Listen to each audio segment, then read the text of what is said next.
You step into the heart of the palace as if pushed forward by warm, humid air rising from braziers lined with resin and myrrh. It is 1372, in a quiet wing of a great imperial harem in Bursa, and the corridor ahead of you breathes with shadows, perfumed oils, and the faintest trace of something sharper, an herbal sweetness curling in the air that your brain wants to name but can't quite place. Women move past you in soft slippers, whispering in Ottoman Turkish as silks rustle like restless leaves. Someone laughs too quickly, someone exhales too slowly. Somewhere, just out of sight, a court physician wipes a pestle clean. You can't see him. You can only smell the leftover opium paste clinging to the mortar. A girl beside you, no older than 16, cups a small-lidded bowl in her hands as if it contains a secret too warm to hold. She isn't trembling, but she also isn't not trembling, the way someone might look after being asked to just take a little to relax. You can hear the muffled sweep of guards repositioning at the end of the hall, and the metallic sigh of a key turning, not to open a door but to keep it closed. Even the lanterns seem to flicker as though they're trying to tell you what comes next. And honestly, you probably won't survive this, socially, politically, emotionally, or metabolically, because this place is balanced on luxuries that act less like gifts and more like invisible leashes. Opium soothed, silk rewarded, neither ever really let go. If you're here for opium and silk, the hidden addictions of medieval harem women, make yourself comfortable, or as comfortable as one can be while surrounded by velvet cushions stuffed with goose down and enough palace intrigue to blow them all apart. Before we go deeper, tell me where you're listening from and what time it is, because if medieval harem life had taught its residents anything, it's that the world outside still matters, even when you're locked in a room full of satin and secrets. And now, settle in, loosen your shoulders, let the faint, dangerous sweetness in the air guide you forward. This is where your night begins. You follow a narrow passage that leads directly into the women's shared atrium, and it becomes clear within moments that addiction here doesn't look like an alleyway collapse or a whispered purchase from a dubious merchant. It looks like luxury. It looks like routine. It looks like survival. The harem is an institution built on order, strict schedules, hierarchical obedience, tightly controlled movement, and within its walls two materials reign above all others: opium and silk. Each represents power, comfort, and dependence in its own way, and both have shaped the daily lives of women who had very little say in their own futures. The women closest to you sit on low cushions, embroidering, preparing hair oils or grinding spices, but watch closely. Every so often, one sets aside her loom, touches her temples, and breathes, deeply as though trying to steady an inner tide. Another plucks invisible threads from her silk sleeve, not out of nervousness, but because habits grow strong when choices are limited. You're observing a world where self-regulation has been subtly replaced by palace regulation, and the most effective tools for that control aren't chains or bars, they're softness and sedation. The harem's senior attendants glide through the room with the same unhurried authority as seasoned administrators. One keeps track of who has completed their assigned tasks. Another oversees wardrobe distribution. A third knows exactly which women have been prescribed night powders by the palace physician. The women aren't forced, not in the dramatic sense. They're managed, guided, nudged. When life consists of endless expectation, a spoonful of something warm between the ribs becomes a quiet blessing. And when that blessing becomes regular, it becomes necessary. And when necessary becomes dependency, well, then the palace has achieved what it wanted all along. You pass a set of lacquered cabinets near the far wall. The doors aren't locked, not because openness is encouraged, but because everyone already knows they're being watched. Inside is a collection of tiny ceramic jars, each painted with blue floral patterns and labelled in Ottoman script. Some contain opium resin prepared with honey, others hold mixtures blended with rosewater, cardamom or saffron. They look like beauty products, and in a sense they are. The harem's physicians regularly blend opium with medicinal herbs, claiming benefits for fertility, headaches, melancholy, and disrupted sleep. You can't help noting that nearly every condition conveniently requires ongoing treatment. Silk, meanwhile, is everywhere, draped over doors, layered on beds, folded into trunks. The harem is essentially an ecosystem of fabric, woven, dyed, embroidered, displayed, repaired, re-dyed, and redistributed. Silk signals status, silk signals favour, silk signals possession. When you receive a new garment, it isn't simply clothing. It's an assessment of your worth. A thicker weave suggests privilege. An imported pattern suggests political blessing. A fine gold thread hem suggests someone wants your loyalty. It is, in a way, its own dependency. Soft, shimmering, seductive, and dangerously addictive to women whose identities are constantly shaped by what they wear. Now look again at the young girl clutching the small-lidded bowl. She sits down beside an older consort who takes the container, checks its weight, and hands it to an attendant. The girl exhales, too deeply for someone her age, and smiles in a way that tells you she has been taught that good behaviour gets noticed, and being noticed gets rewarded. The bowl contained a paste, maybe for sleep, maybe for nerves, maybe simply to keep her compliant until tomorrow's lessons. Her future hinges on routines like this, and every woman around you knows that this is how the system holds itself together. The first thing you learn here is that addiction isn't a moral failing, it's a palace policy. Opium didn't sneak into the harem, it walked through the front gate escorted by physicians, accountants, and supply officers. Silk didn't become coveted by accident. It was engineered into the social framework until no one could imagine functioning without it. And you, walking slowly through the atrium as your slippers brush polished stone, can feel the weight of that design pressing against your shoulders. Someone offers you pomegranate seeds from a silver bowl.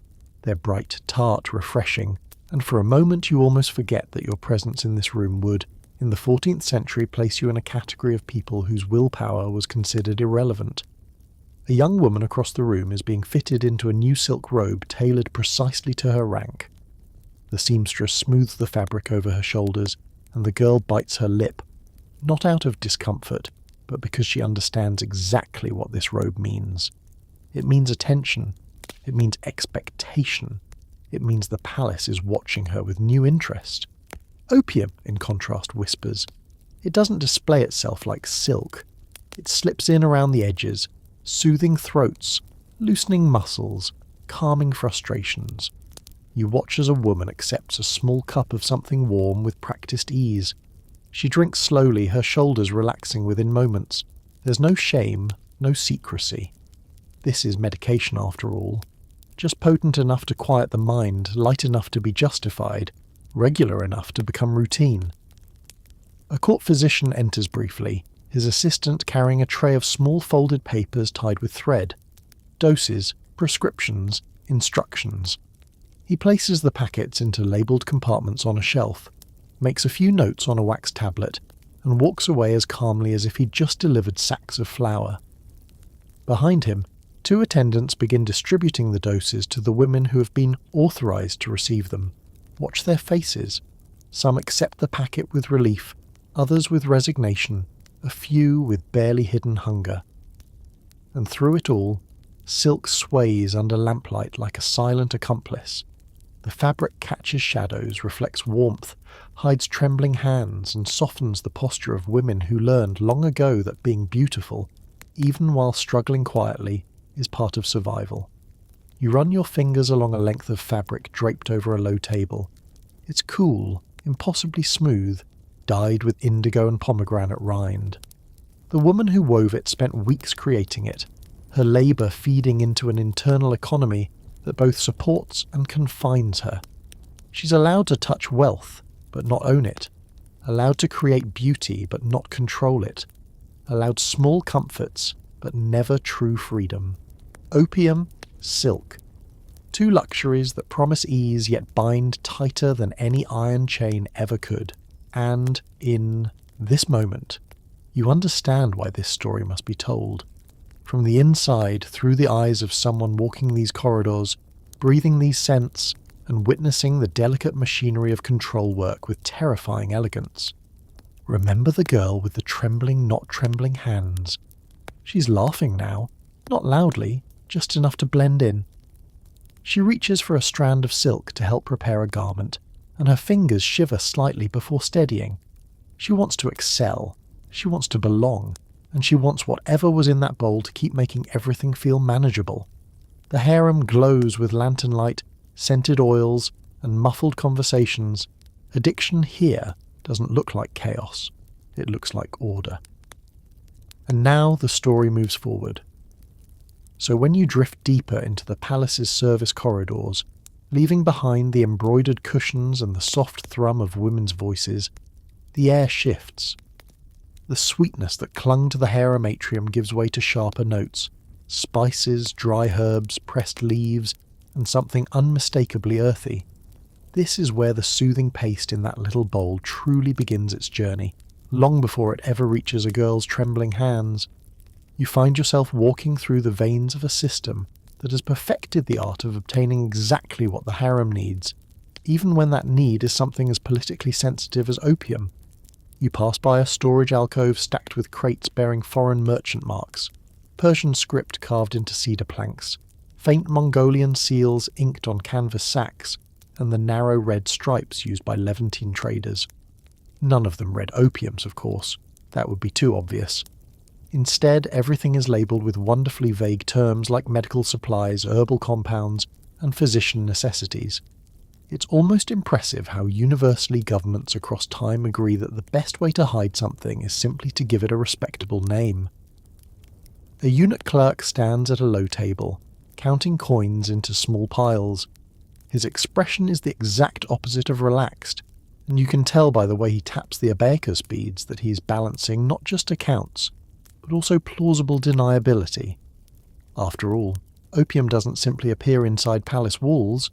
It enters through a network of sanctioned trade channels, physician requests and bureaucratic signatures, every step carefully arranged to look like normal medical provisioning.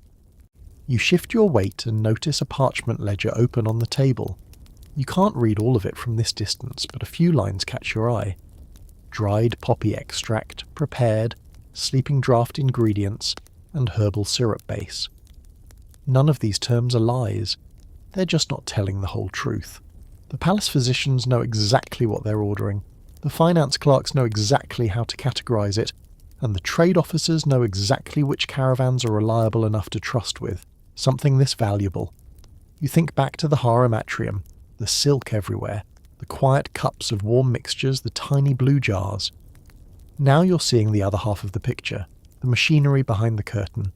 A servant girl carrying a basket of folded linens nearly collides with you. She murmurs a quick apology, then continues down the hallway. You watch her disappear into another passage, and something occurs to you.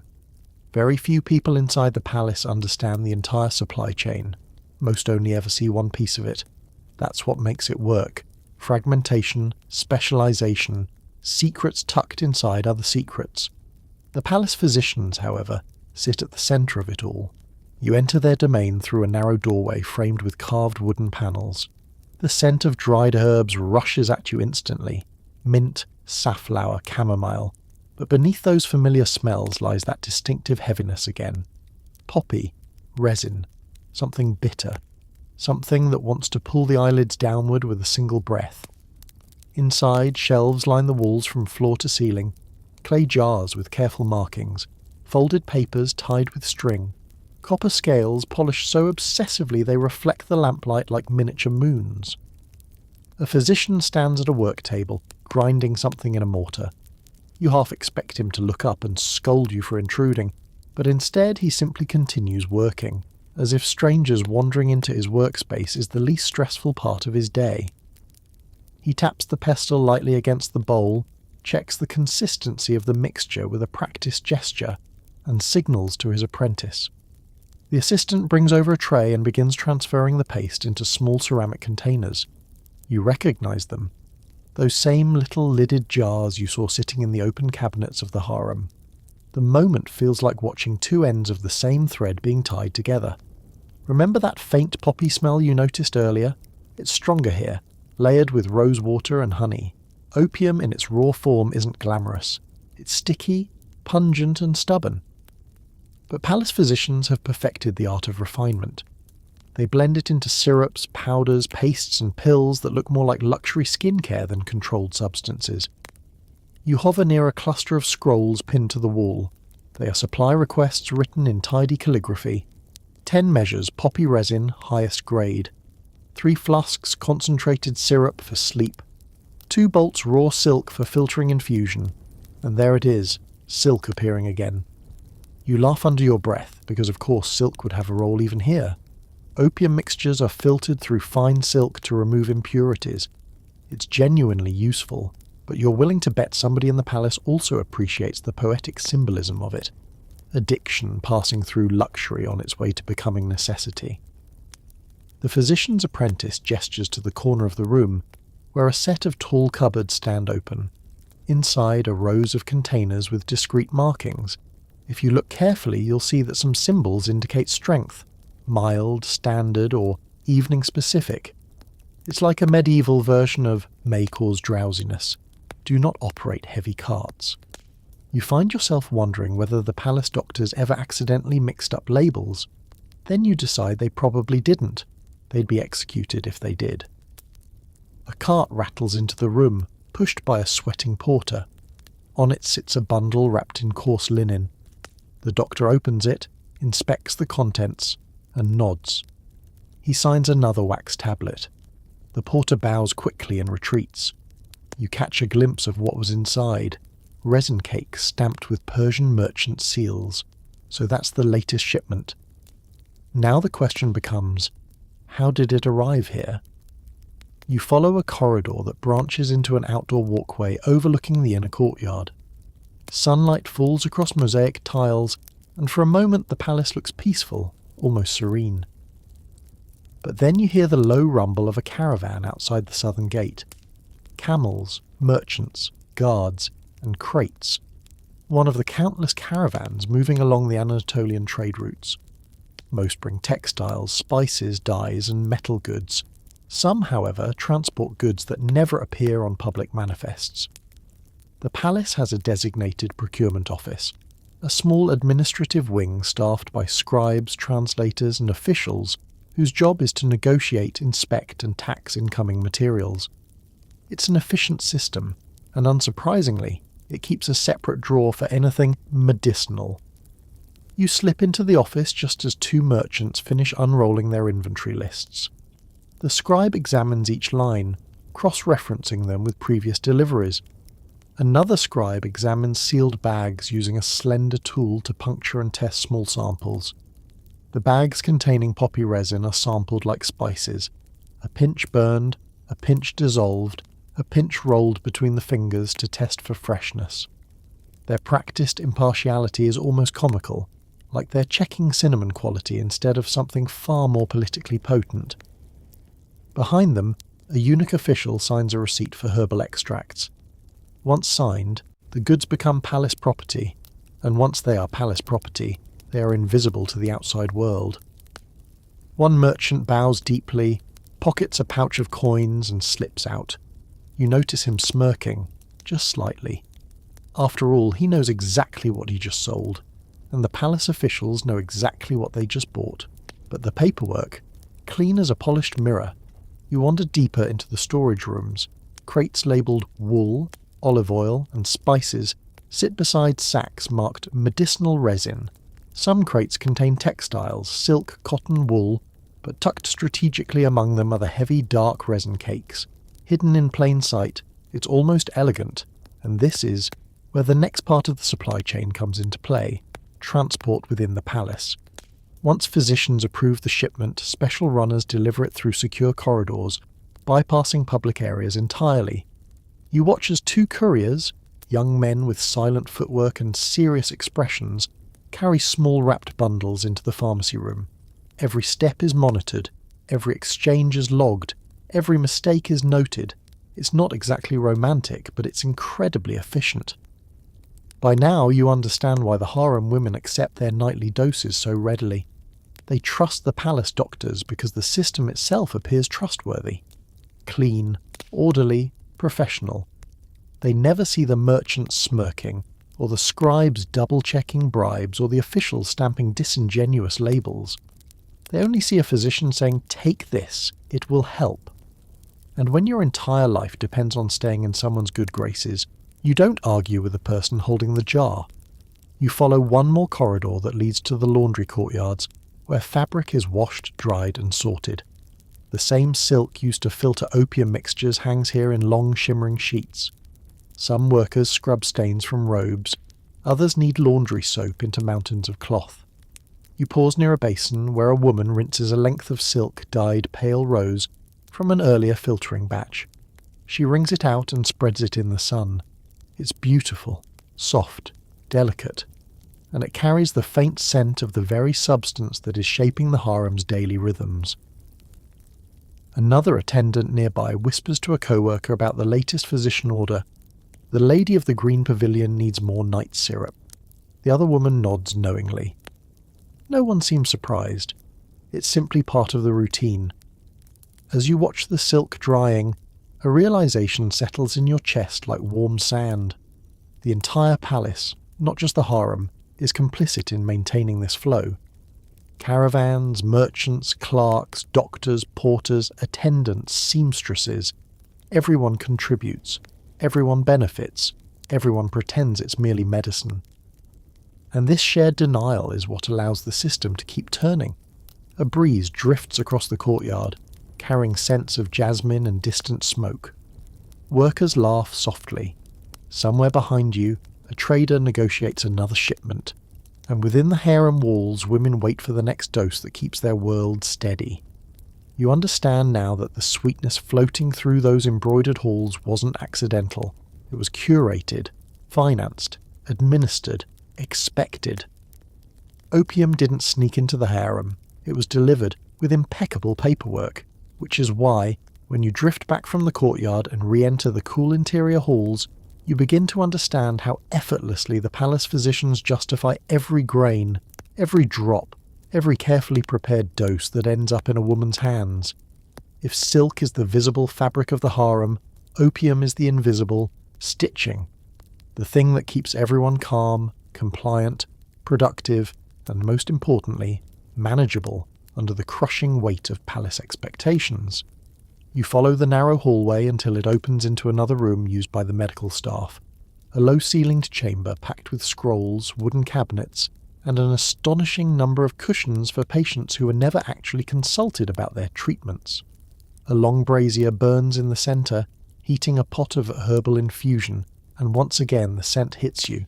Sweet, smoky, alluring, with a faint undercurrent of something dark. You inhale before you realise what you're doing, and instantly feel foolish. Yes, you've been wandering the palace for a while, but let's not turn this into an immersive medical experiment. A physician, older, heavily bearded, with the calm haughtiness of a man who knows he answers to no one but the Sultan, sits at a desk reviewing a list of the harem's current medical concerns. You lean in, trying not to look too nosy, but also very much looking nosy, because this is how the truth finally becomes visible. The list includes restlessness among younger pupils, night terrors after relocation, menstrual discomfort impairing duties, difficulty sleeping due to heat, homesickness, sudden weeping spells, dramatic responses to minor conflict. You blink slowly. If you were to rewrite this list into modern language, it would read, teenagers having normal teenager feelings. Yet every one of these conditions has a corresponding recommended treatment listed beside it, each one involving opium in some form, diluted syrup, warm paste, inhalation smoke from burnt resin, powdered mixtures with rose, saffron or mint. The justification. Ancient physicians believed opium to be among the most effective remedies for nearly everything affecting the nervous system.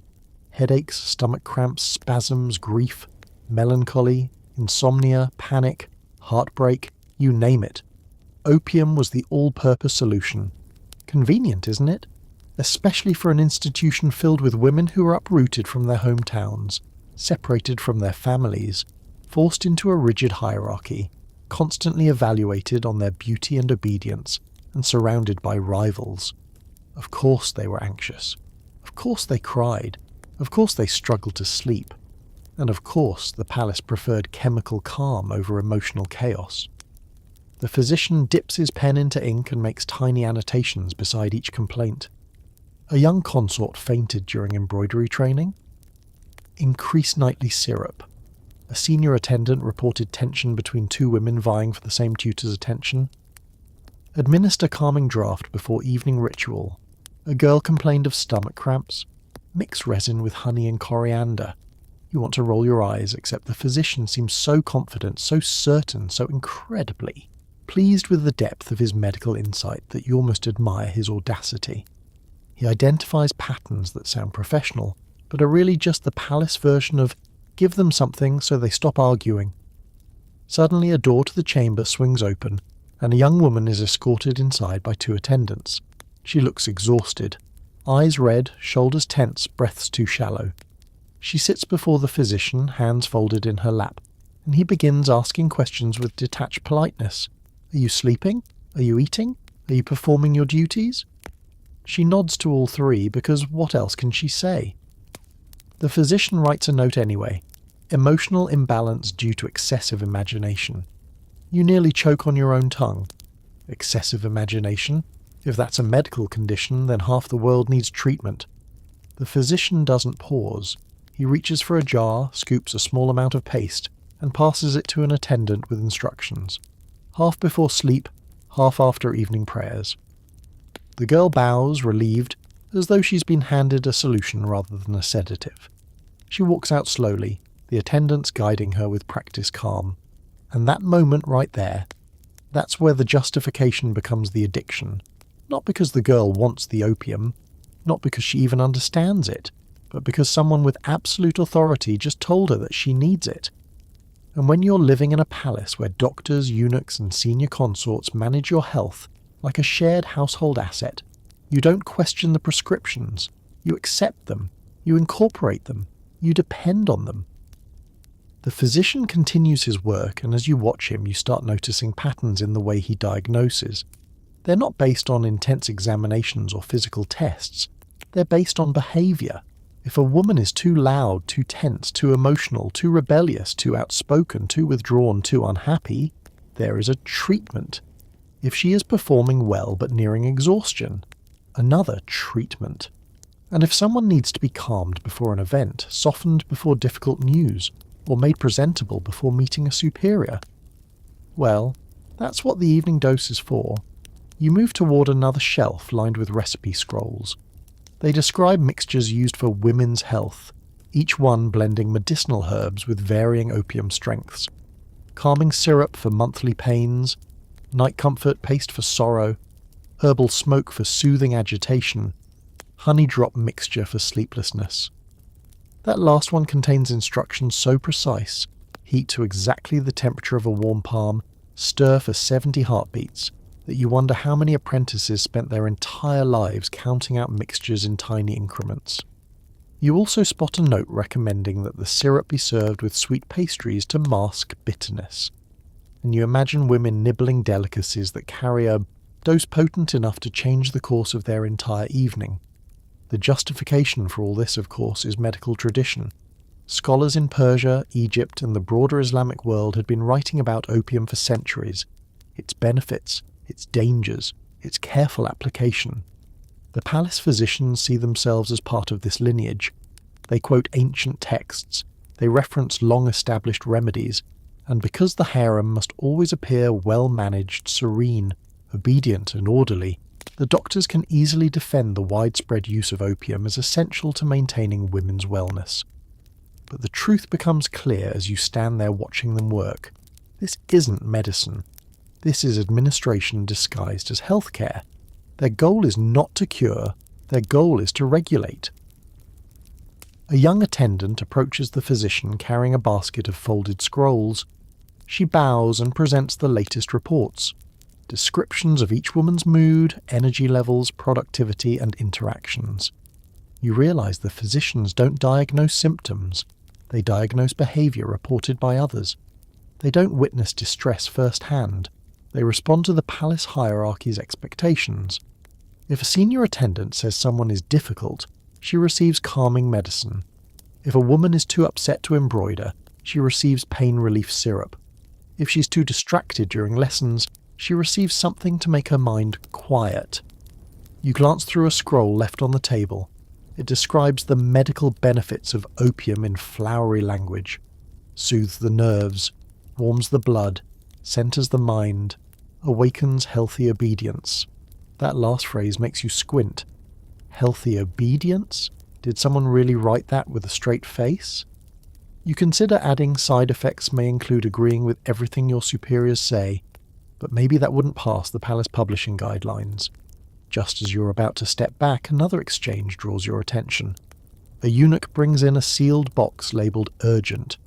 He whispers to the physician, and the doctor immediately opens it.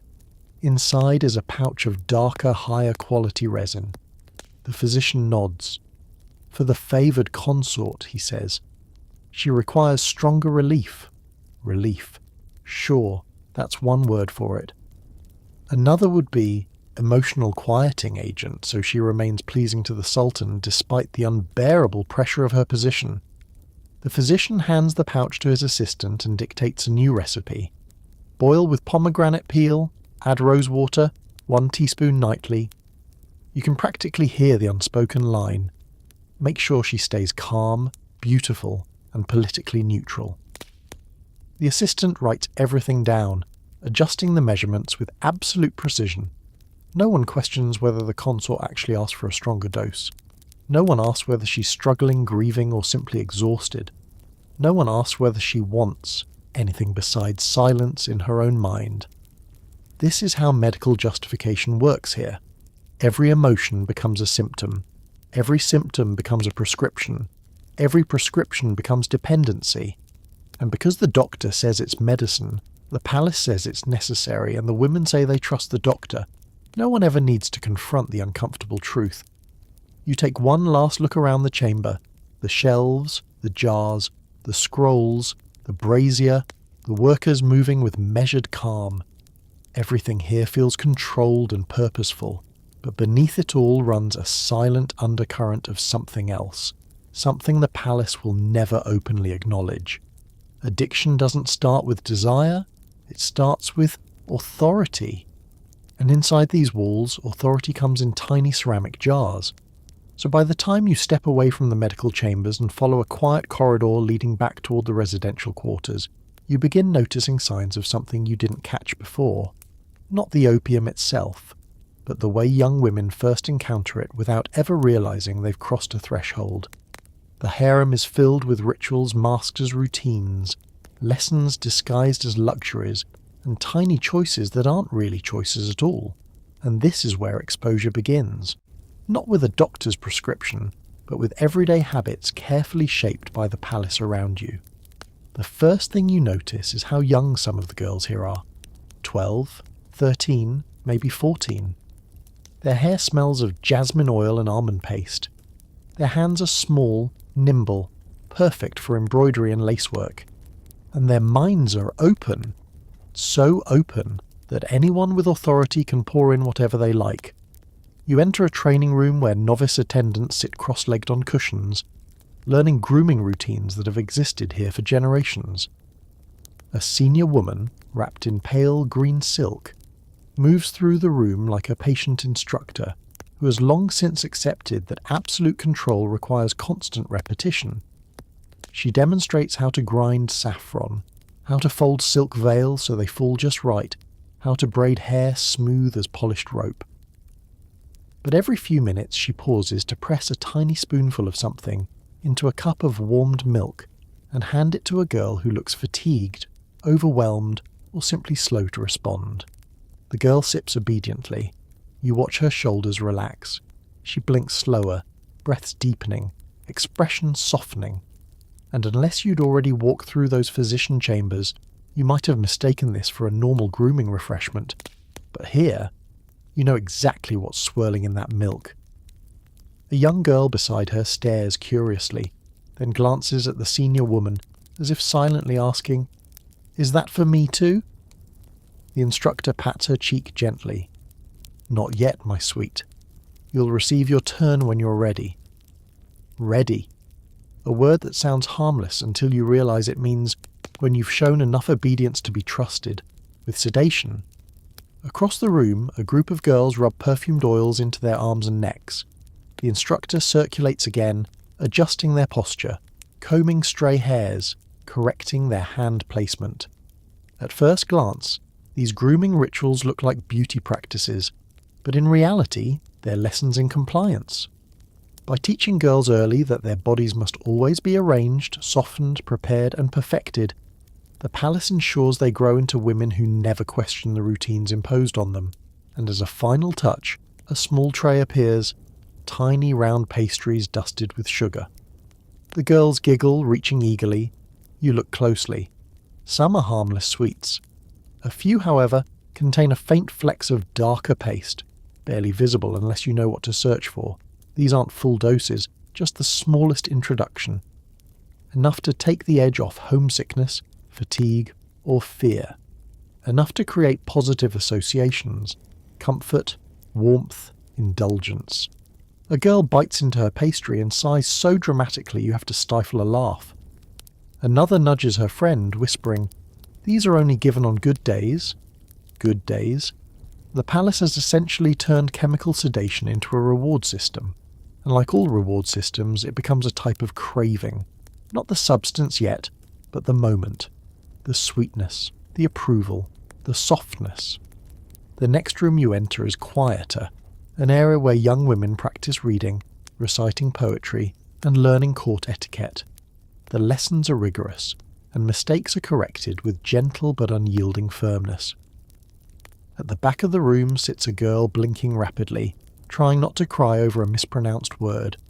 The tutor sighs, calls for an attendant, and without a shred of drama, hands the girl a small vial of what looks like rosewater infusion. The tutor murmurs, "Just a little," to help her settle. You know full well what's inside. The girl drinks, her tears disappear, her face smooths, her breathing steadies.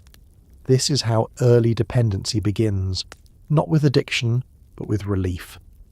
Relief supplied so quickly, so consistently that the brain learns struggle, substance, calm, and once that association forms, the palace barely needs to do anything else. The brain will do the work for them. You pass by a doorway where several older attendants are preparing fabrics. Silk drapes spill across the floor like liquid moonlight. While they fold and sort fabrics, they chat in low voices about the younger girls, who's adjusting well, who cries at night, who resists instructions, who misbehaves, who seems promising, who might become a favourite. Their judgments shape future treatment plans more than any medical observation ever could. One attendant remarks, "The new girls from the Anatolian villages are too restless. Give them warm drafts for a week." Another replies, "But if they're too calm, the tutors complain they're slow." The first chuckles, shrugging. Then mix. Rosewater next time so they stay awake but not too awake. You shake your head slowly. It's like trying to adjust the temperature of soup, but the soup is literally a human teenager's consciousness. Further along the corridor, you find a bathing suite where younger women are being taught cleansing rituals. Steam rises from marble basins scented with crushed mint and lavender. A girl hesitates before stepping into the warm water, nervous about undressing in front of others. The bath attendant, older, patient, gestures to her gently.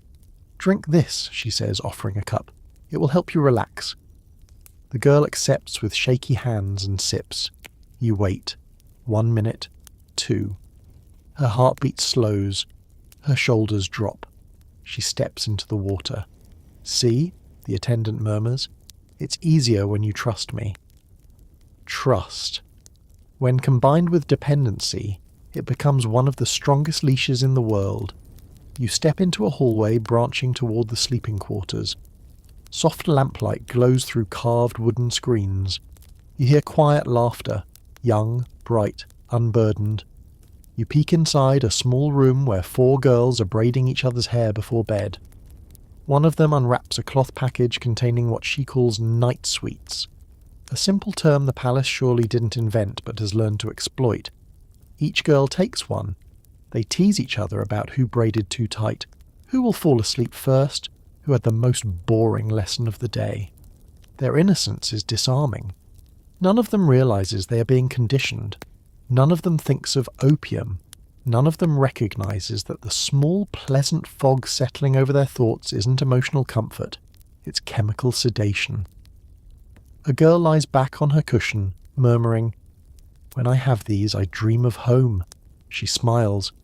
But home feels farther every time. Another girl gently rubs oil into her temples. "The dreams will fade," she says. "Everyone says they do." You feel something tug at your chest. This is how early exposure becomes lifelong habit.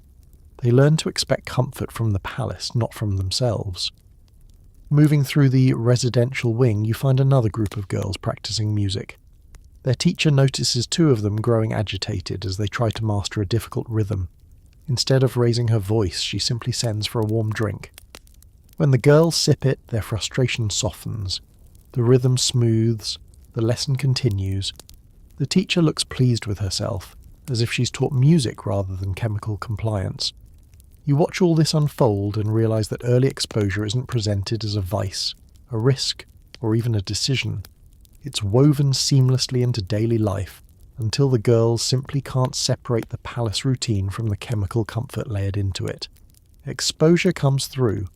Fatigue relief, grooming rituals, lesson correction, emotional soothing, bedtime routine, reward, pastries, warm drinks, bath time anxiety relief. Every path leads to the same place, a moment where the palace whispers, "This will make it easier," and the girl nods. You enter a larger gathering chamber where senior attendants meet to discuss the trainees' progress. Their words are precise, clinical, and chillingly efficient. Girl 34 lacks focus. Assign her a calming mixture before literacy lessons. Girl 18 cries often. Give her 2 warm drafts before embroidery drills. Girl 27 resists correction. Schedule her for consultation with the physician. Not one person suggests speaking to the girls, easing their transitions, comforting them emotionally. Why would they? The palace already has a universal solution. A senior attendant spots you and nods toward a group of slightly older girls, maybe 15 or 16, who sit in a circle weaving silk bands. She explains, almost proudly. These ones are past the early stage. They understand their routines. You look closer, their movements are smoother, their eyes steadier, their breathing calmer. Too calm. They have already absorbed the quiet truth of harem life. Do what you're told, accept what you're given, and the world will feel soft. One girl works with a subtle precision but seems distant, slightly dulled around the edges. She hums under her breath, but it's a slow, dreamy melody that never fully forms. You realize she isn't calm from discipline, she's calm from dosage. Moving past them, you enter a small room reserved for personal reflection, though reflection here mostly means sitting silently while attendants apply oils, lotions, and hair perfumes. A girl receives a shoulder massage. The attendant whispers, "Relax," as she presses a thumb into a pressure point. The girl flinches. The attendant sighs and pours a small spoonful of infused syrup onto her tongue. Within moments, the tension melts. You check the girl's face. Her eyes look heavy but content. She murmurs, "Thank you." And the attendant replies, "You'll learn to need this less later." This is a lie. Everyone in this palace knows it. Even the marble floors know it. You move on, feeling the weight of it. The next chamber is filled with young women preparing for their first formal introduction to senior consorts. A moment of enormous pressure, because a good first impression can shape one's entire future. Their nerves are electric. A few pace the room, others fidget with their veils. You watch an attendant glide through them, offering small doses to steady the voice and calm the trembling. Every girl accepts without hesitation. When the doses take effect, a hush falls over the room, soft, controlled, eerily serene. The palace praises composure, and where natural composure fails, it manufactures it. You finally step back toward the atrium where your journey began. The scents, the silks, the whispers, everything looks the same. But now you see the invisible thread running through it all. These young women weren't introduced to opium as medicine. They were introduced to it as comfort, as ritual, as belonging. And once those associations form, breaking them becomes nearly impossible. Early exposure doesn't feel like a trap, it feels like help. Which is why the trap works. So when you leave the residential wing behind and pass into the silk-managed heart of the harem, the rooms where fabric is measured, inspected, assigned, stored, withheld, and bestowed, you finally understand why silk wasn't just material here. It was policy. If opium shaped internal states, silk shaped external behaviour, and the palace relied on both with equal confidence. One softened the mind, the other structured the body. Together they created a system so subtle that most women never recognised its shape. The first thing you notice is the sound, not the rustle of silk garments, though those whisper constantly around you, but the soft, rhythmic snick of scissors cutting fabric on long wooden tables. 3 attendants work in perfect synchronization. One measures, one trims, one folds. Their movements are graceful, but their eyes are calculating, mapping out which length of silk will go to which woman, which rank, which room. Nothing here is random. If you receive a new garment, it's because someone, somewhere, decided you earned it, or needed it, or could be steered by it. You watch as a bolt of deep violet silk is unfurled across the table. The dye is rich, expensive, reserved for women whose status is rising or whose alliances need strengthening. One attendant tilts her head thoughtfully. "This shade will flatter her," she murmurs, referring to an ambitious consort who's been making waves in the political gossip channels lately. A flattering garment, you realise, is not a gift. It's an investment. The palace expects returns. Nearby, another table displays lighter silks. Rose, pale gold, sky blue. These are for younger women still in training. Soft colours to tame sharp personalities. Gentle shades to soften youthful defiance. You overhear 2 attendants discussing them. Blue for calmness, rose for gentleness, gold for obedience. They're speaking lightly, but the meaning is serious. In this world, colour psychology gets woven into politics. You begin to wonder how many decisions in this place are disguised as fashion. An older attendant approaches with the air of someone who has spent decades perfecting the art of silk-based influence. She holds a list and reads names aloud. A teenager steps forward reluctantly, and the attendant hands her a folded garment. Pale cream silk, subtly embroidered at the sleeves. The girl accepts it with both hands, bowing slightly. You can see the mix of pride and pressure on her face. A new garment means she's being evaluated, closely.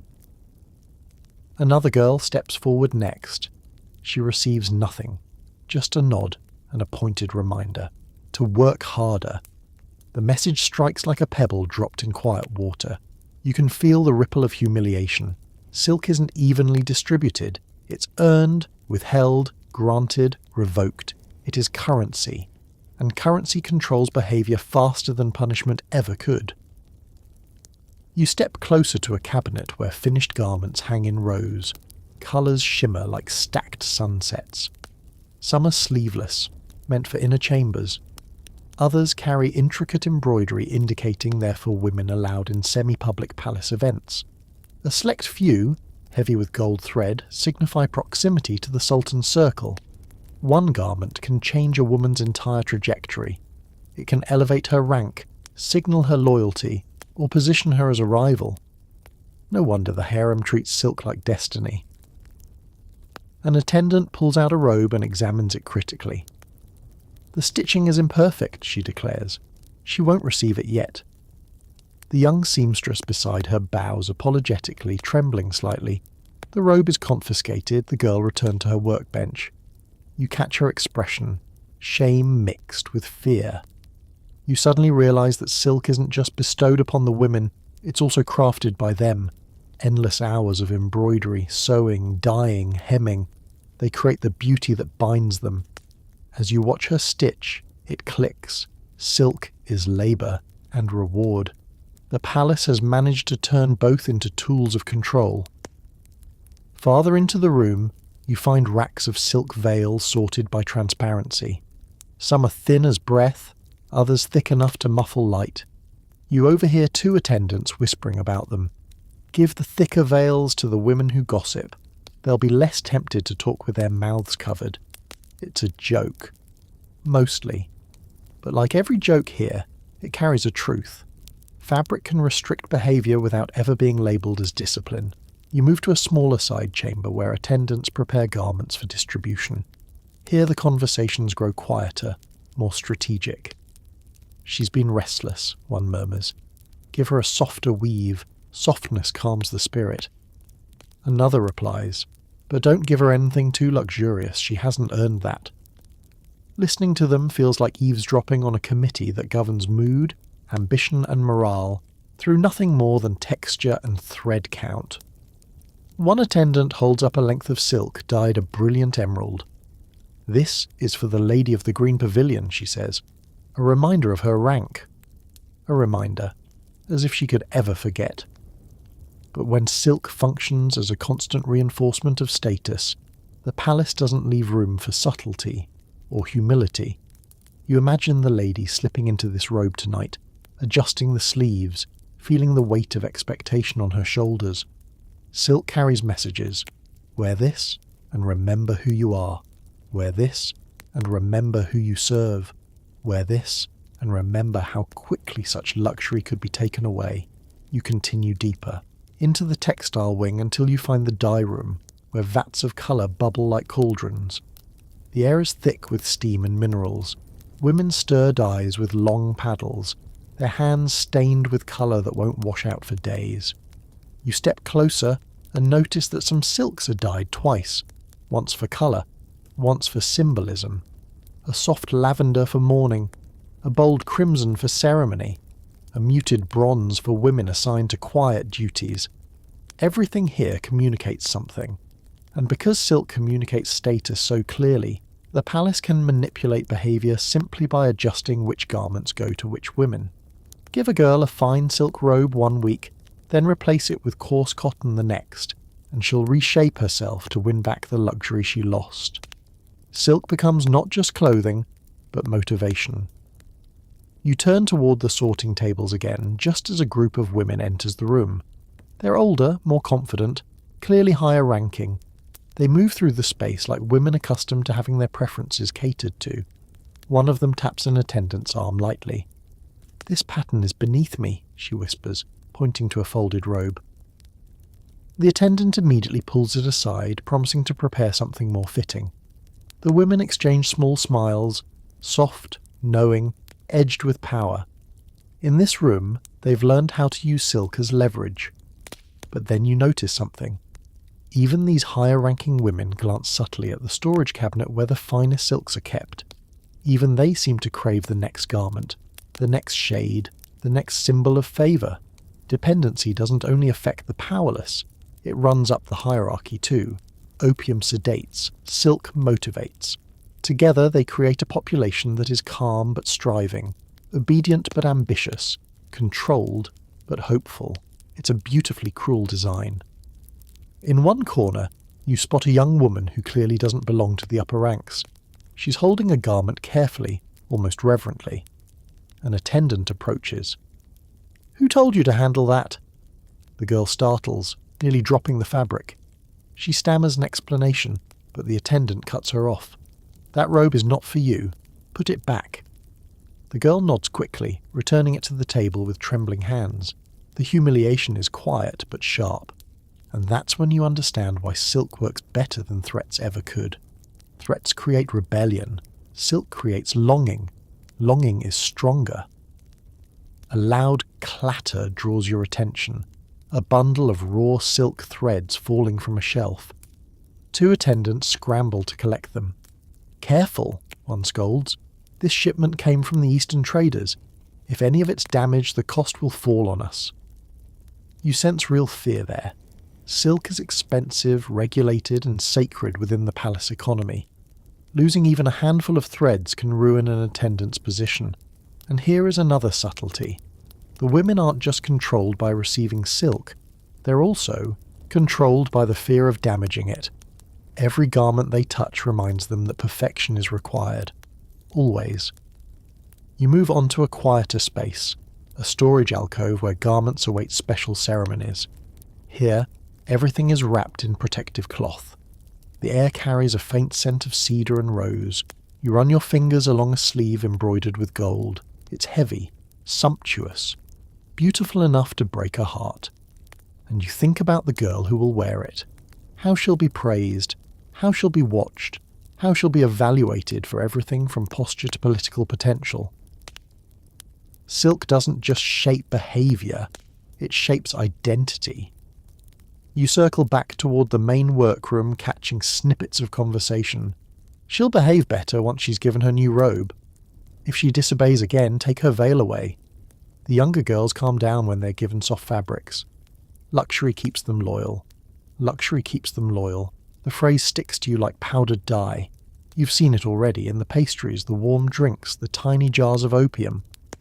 And now here, in the shimmering folds of silk. A girl enters, breathless, carrying a message. The lady of the rose court requests her new sash. The attendants scramble to find it, smoothing the fabric, inspecting it for snags. When they hand it over, the girl runs off with it, careful not to crease it. You watch her go and imagine the lady receiving that sash, feeling the satisfaction, feeling seen. Silk isn't simply beautiful, it's addictive in its own way. Softness becomes a craving, luxury becomes identity, approval becomes oxygen. And for women who have so few choices, these things feel vital. You stand at the edge of the room, watching the attendants fold, cut, dye, and distribute the fabric that will shape tomorrow's behaviour, next week's ambitions, next month's rivalries. You see girls adjusting their sleeves obsessively. You see older women watching younger ones with strategic calculation. You see silk shimmering across every surface like a reminder that nothing here is accidental. The palace doesn't need chains, it has silk. And silk, in the right hands, binds more effectively than iron ever could. So as you step away from the silk workrooms and drift back toward the inner residential wing, the air once again thick with rosewater and lamp smoke, you begin to notice another rhythm, one even more predictable than the careful measuring of fabric. It is the cadence of opium consumption, woven into the harem's daily schedule with such precision that it almost feels choreographed. Morning, midday, evening. Each moment carries its own rituals, its own mixtures, its own expectations. If silk governs how a woman appears, opium governs how she feels, and nothing in this palace is left to chance. You start where the day begins, dawn. Even before the first call to prayer echoes faintly across the palace, attendants glide through, the corridors carrying trays of warm drinks. Some cups contain nothing more than lightly sweetened almond milk. Others, however, contain diluted poppy syrup blended with mint, saffron, or rose petals. These morning mixtures are intentionally weak, just enough to soften the lingering ache of last night's stronger doses.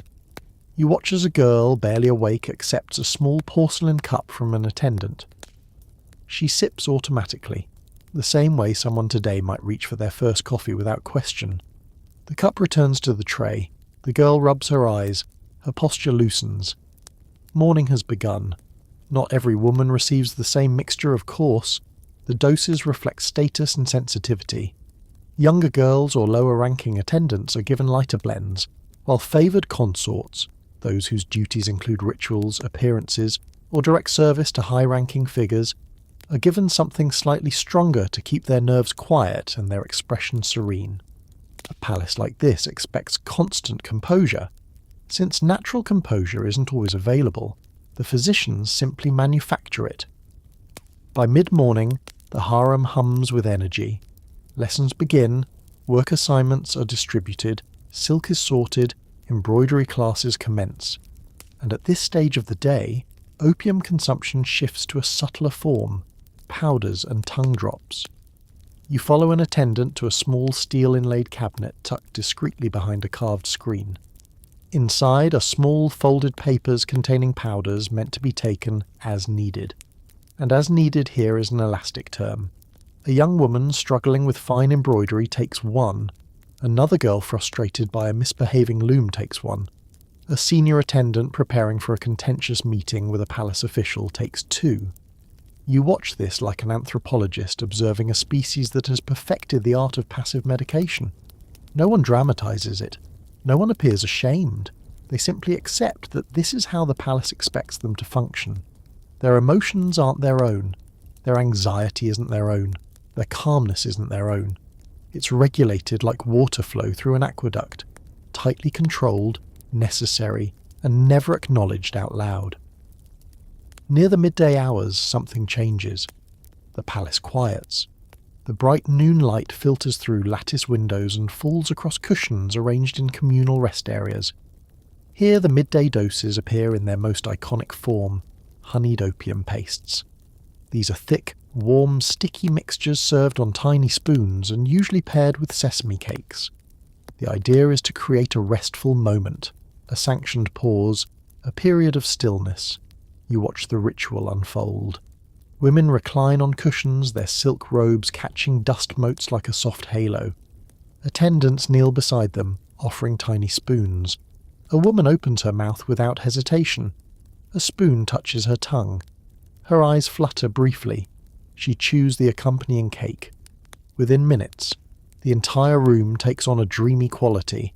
Conversations soften, movements slow. A few women drift into light sleep. Others simply let the pleasant haze roll over them. You think back to the young girls introduced to the substance through pastries and warm milk. Now here they are, participating in the adult version of the same ritual. No resistance, no questions, no hesitation. The palace claims these pastes are medicinal. For rest, for digestion, for female ailments. But you've already seen the physician scrolls. You know exactly what's happening. This is the daily reset button. The palace uses midday dosing to silence tensions that might have built up during the morning. A snapped comment. A jealous glance. A bit of fatigue that might turn into an argument. Rather than allow emotional clutter to accumulate, the palace simply dissolves it chemically. By late afternoon, women return to their duties. The effects of the midday pace linger, softening the edges of the day. You notice it everywhere. Slightly slower speech, gentler laughter, fewer expressions of irritation. Even the fabric workers hum calmly as they stitch, dye, fold, and press. The palace has perfected the art of balancing productivity with sedation, enough focus to keep the work going, enough fog to prevent rebellion. But evening, that's when everything intensifies. You follow the flow of women toward the evening salons, where lamps glow in long lines and the air is thick with incense. Here the stronger doses appear, the ones delivered only after the day's responsibilities have been completed. These evening mixtures are powders dissolved in warm syrup, sometimes mixed with wine or fragrant teas depending on local custom. The women gather around low tables, and the ritual begins like clockwork. Each woman receives her designated cup. Each cup is mixed according to her prescribed strength. Each attendant watches to ensure the full dose is taken. You see a young woman swirl her cup absent-mindedly before drinking it all in one swallow. An older consort takes small sips, savouring the flavour. Another woman grimaces at the bitterness before finishing it anyway, and then, minutes later, the shift happens. Subtle, smooth, inevitable. Faces relax, eyes soften, tension evaporates. Voices drop into softer tones. Some women begin brushing their hair, slow strokes, rhythmic, almost hypnotic. Others exchange quiet stories, their voices dreamy and distant. A pair of girls sit shoulder to shoulder, giggling quietly at something neither will remember clearly tomorrow. The entire room settles into a shared exhale. You watch as one of the attendants carries a tray with small clay dishes filled with thickened paste. Stronger than any you've seen before. These are reserved for women experiencing emotional strain, grief, political pressure, or physical pain. You see a favoured consort accept her dish with a hollow expression. She swallows the paste, quickly, without a sound, and leans back against a velvet cushion. You wonder what burden she carries. You wonder whether the palace cares. You watch the scene unfold with growing awareness. This evening dose is more than ritual. It's the hinge on which the entire harem turns. Without it, frustrations would boil, rivalries would ignite, emotions, normal, human emotions, would spill into conflict. The palace can't risk that, so it dissolves them nightly in sweetened darkness, and then comes the final stage of daily consumption, the night draught. Just before bed, an attendant walks the corridors carrying a lantern in one hand and a tray in the other. The tray carries tiny cups filled with warm, milky mixtures blended with a mild opium derivative. The youngest women receive the weakest doses, older ones receive stronger blends. Women with rank receive preparations infused with saffron or cardamom to mask the bitterness. You watch several girls gather at their doorway, hands cupped, waiting for their nightly comfort like children waiting for bedtime stories. They drink in unison. Soft sighs follow. They slip into their rooms, count their breaths, lie down on silk sheets, and let sleep claim them. The draught ensures deep sleep, quiet sleep, dreamless sleep. And dreamless sleep is very convenient in a place where dreams, especially dreams of freedom, could become dangerous. As you walk away from the sleeping quarters, something becomes painfully clear. Opium here functions the way bells, schedules, and strict routines function in other institutions. It structures the day, it regulates mood, it maintains order. But unlike bells and schedules, opium is internal. It's not just around them, it's inside them, guiding their thoughts, smoothing their emotions, shaping their obedience. Daily patterns of consumption fall neatly into categories. Morning, diluted syrups for calming wakefulness. Midday, honeyed pastes for enforced rest. Afternoon, powders for focus and emotional smoothing. Evening, strong syrups for collective serenity. Night, gentle draughts for dreamless sleep. You pause near a carved wooden screen and listen to the quiet of the harem. The lamps flicker, footsteps soften, slippers slide across polished stone. And somewhere behind a closed door, a woman hums a song so slow and soft it could be mistaken for the palace exhaling. This is how the day ends. This is how the next day begins. This is how the cycle continues without interruption. Opium isn't an indulgence here, it's an architecture, and every woman in this palace lives inside it. So by the time you wake to the slow pulse of lamp smoke drifting through the corridor, and follow yet another curve in the palace's endless hallways, you can finally feel it. Not in your body, but in the air around you.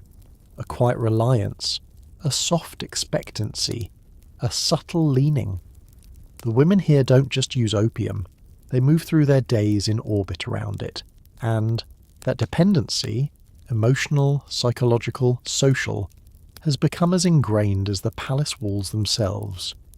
You walk into an inner gathering room where a handful of consorts and attendants sit on cushions arranged in a half circle. They're not consuming anything right now. On the contrary, the morning doses have already faded, and the midday pastes haven't yet begun. Which means you are witnessing something rare, the harem in its most unfiltered emotional state. And it is unsteady. A young woman sits at the centre, hugging her knees, eyes red. She tries to mask it with a practiced smile, the kind you've seen court women use when they are required to appear composed. But her hands give her away. They twitch slightly, fingers pressing into her robes like she's trying to hold herself in place. "Did you sleep?" an older consort asks gently. "A little," the girl whispers, "but not well." You know why? The night draught wasn't enough. Or maybe the physician adjusted her dose. Or maybe she's been trying to reduce her intake, something many women attempt only once. The withdrawal isn't dramatic. It's just enough to make the world sharper than she can bear. The palace depends on this delicate chemistry. It doesn't require addiction that ruins lives. It only requires addiction that maintains order. The older consort moves closer and touches the girl's shoulder. "The morning will pass," she murmurs. "You'll feel calmer after the midday mixture." She says this with the same tone someone might use to say, "Things will get better soon." She believes it. Truly. Because when you grow up in a system like this, dependency stops feeling like a trap and starts feeling like a coping strategy. Another woman sits nearby, combing her hair with slow, repetitive strokes. She stares into space, her mind far away, fingers moving mechanically, not distressed, not content, just muted. You recognize this expression instantly. It's the look of someone who has long since surrendered her emotional range in exchange for predictable calm. You've seen similar expressions in the evenings, soft, soothed, distant. But in daylight it feels eerie, like a candle whose flame has been turned down instead of extinguished. A pair of attendants enter carrying bundles of silk thread. One of them glances at the circle of women and pauses, whispering to her partner, "They're tense this morning, must request adjustment." Adjustment, that word again, innocent on its surface, terrifying beneath it. It means a meeting with the physicians. It means more monitoring. It means stronger mixtures. Dependency is not just emotional. It is observed, measured, curated. You follow the attendants as they depart and overhear them discussing specific women. She's been restless since the last ceremony. Lower her evening dose? No, increase it. She's been arguing with her teacher again. And the one who fainted yesterday? Oh, she needs more consistency. Twice daily. More consistency. Twice daily. They speak as though managing weather patterns rather than human beings. You return to the gathering room just as another wave of emotion passes through the women. The older girl with the comb suddenly stops, jaw tightening. She presses her hand to her temple, eyes narrowing. A moment later the expression passes, but you saw it. A brief flicker of discomfort. Not pain, not illness. Withdrawal. She whispers, "I feel light." Another woman answers, "It will settle soon." A third says, "Drink some water. It helps until the dessert arrives." The dessert. You know exactly what she means. Honey sesame cakes with a touch of calming powder, served just before midday rest. You look around at all of them. Women who can read poetry, embroider fine silk, calculate household accounts, manage entire teams of attendants, and navigate the razor's edge of palace politics. And you see how dependency shapes behavior not just in chemistry, but in conversation. One woman says, "I cannot think clearly today." Another replies, "Then don't force it. Let the paste find you." Let the paste find you. A sentence so casual, so normal, that no one in the room even blinks, and now you begin seeing patterns you hadn't noticed earlier. Women form emotional alliances based on shared dependence. Those who take similar mixtures tend to bond.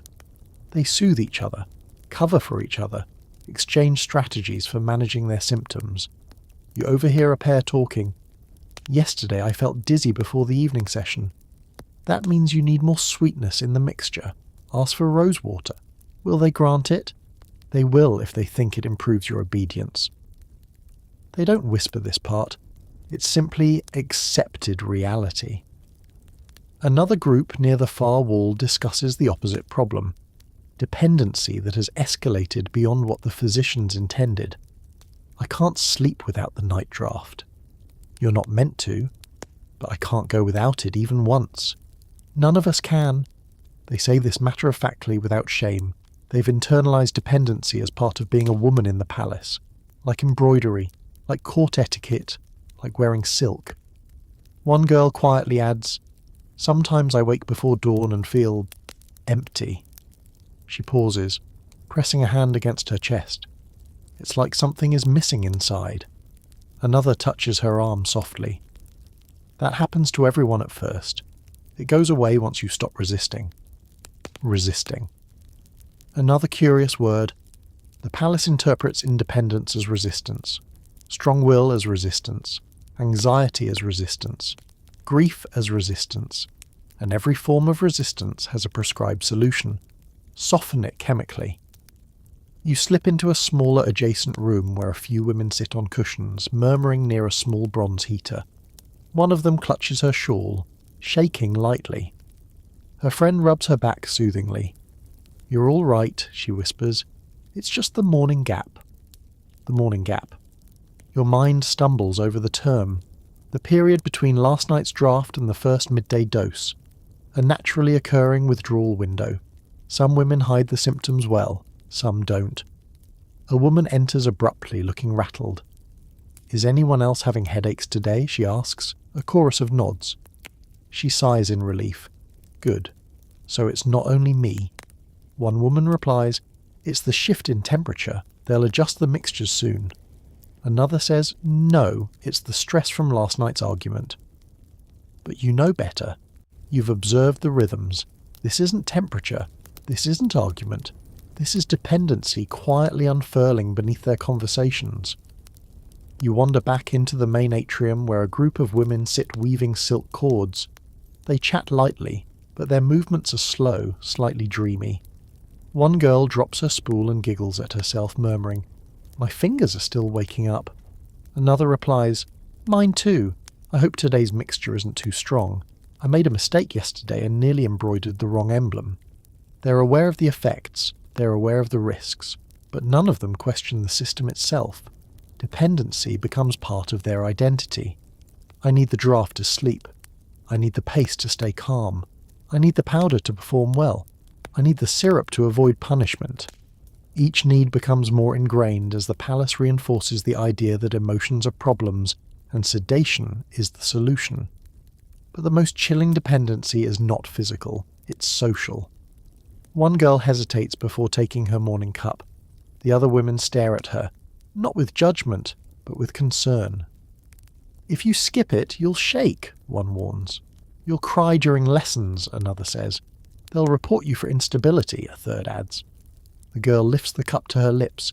Dependency is communal, shared, encouraged, normalized.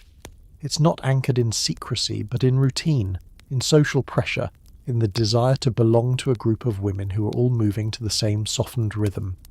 You sit with them for a moment, not drinking, just observing, and for the first time, you truly feel the emotional gravity of living inside this system.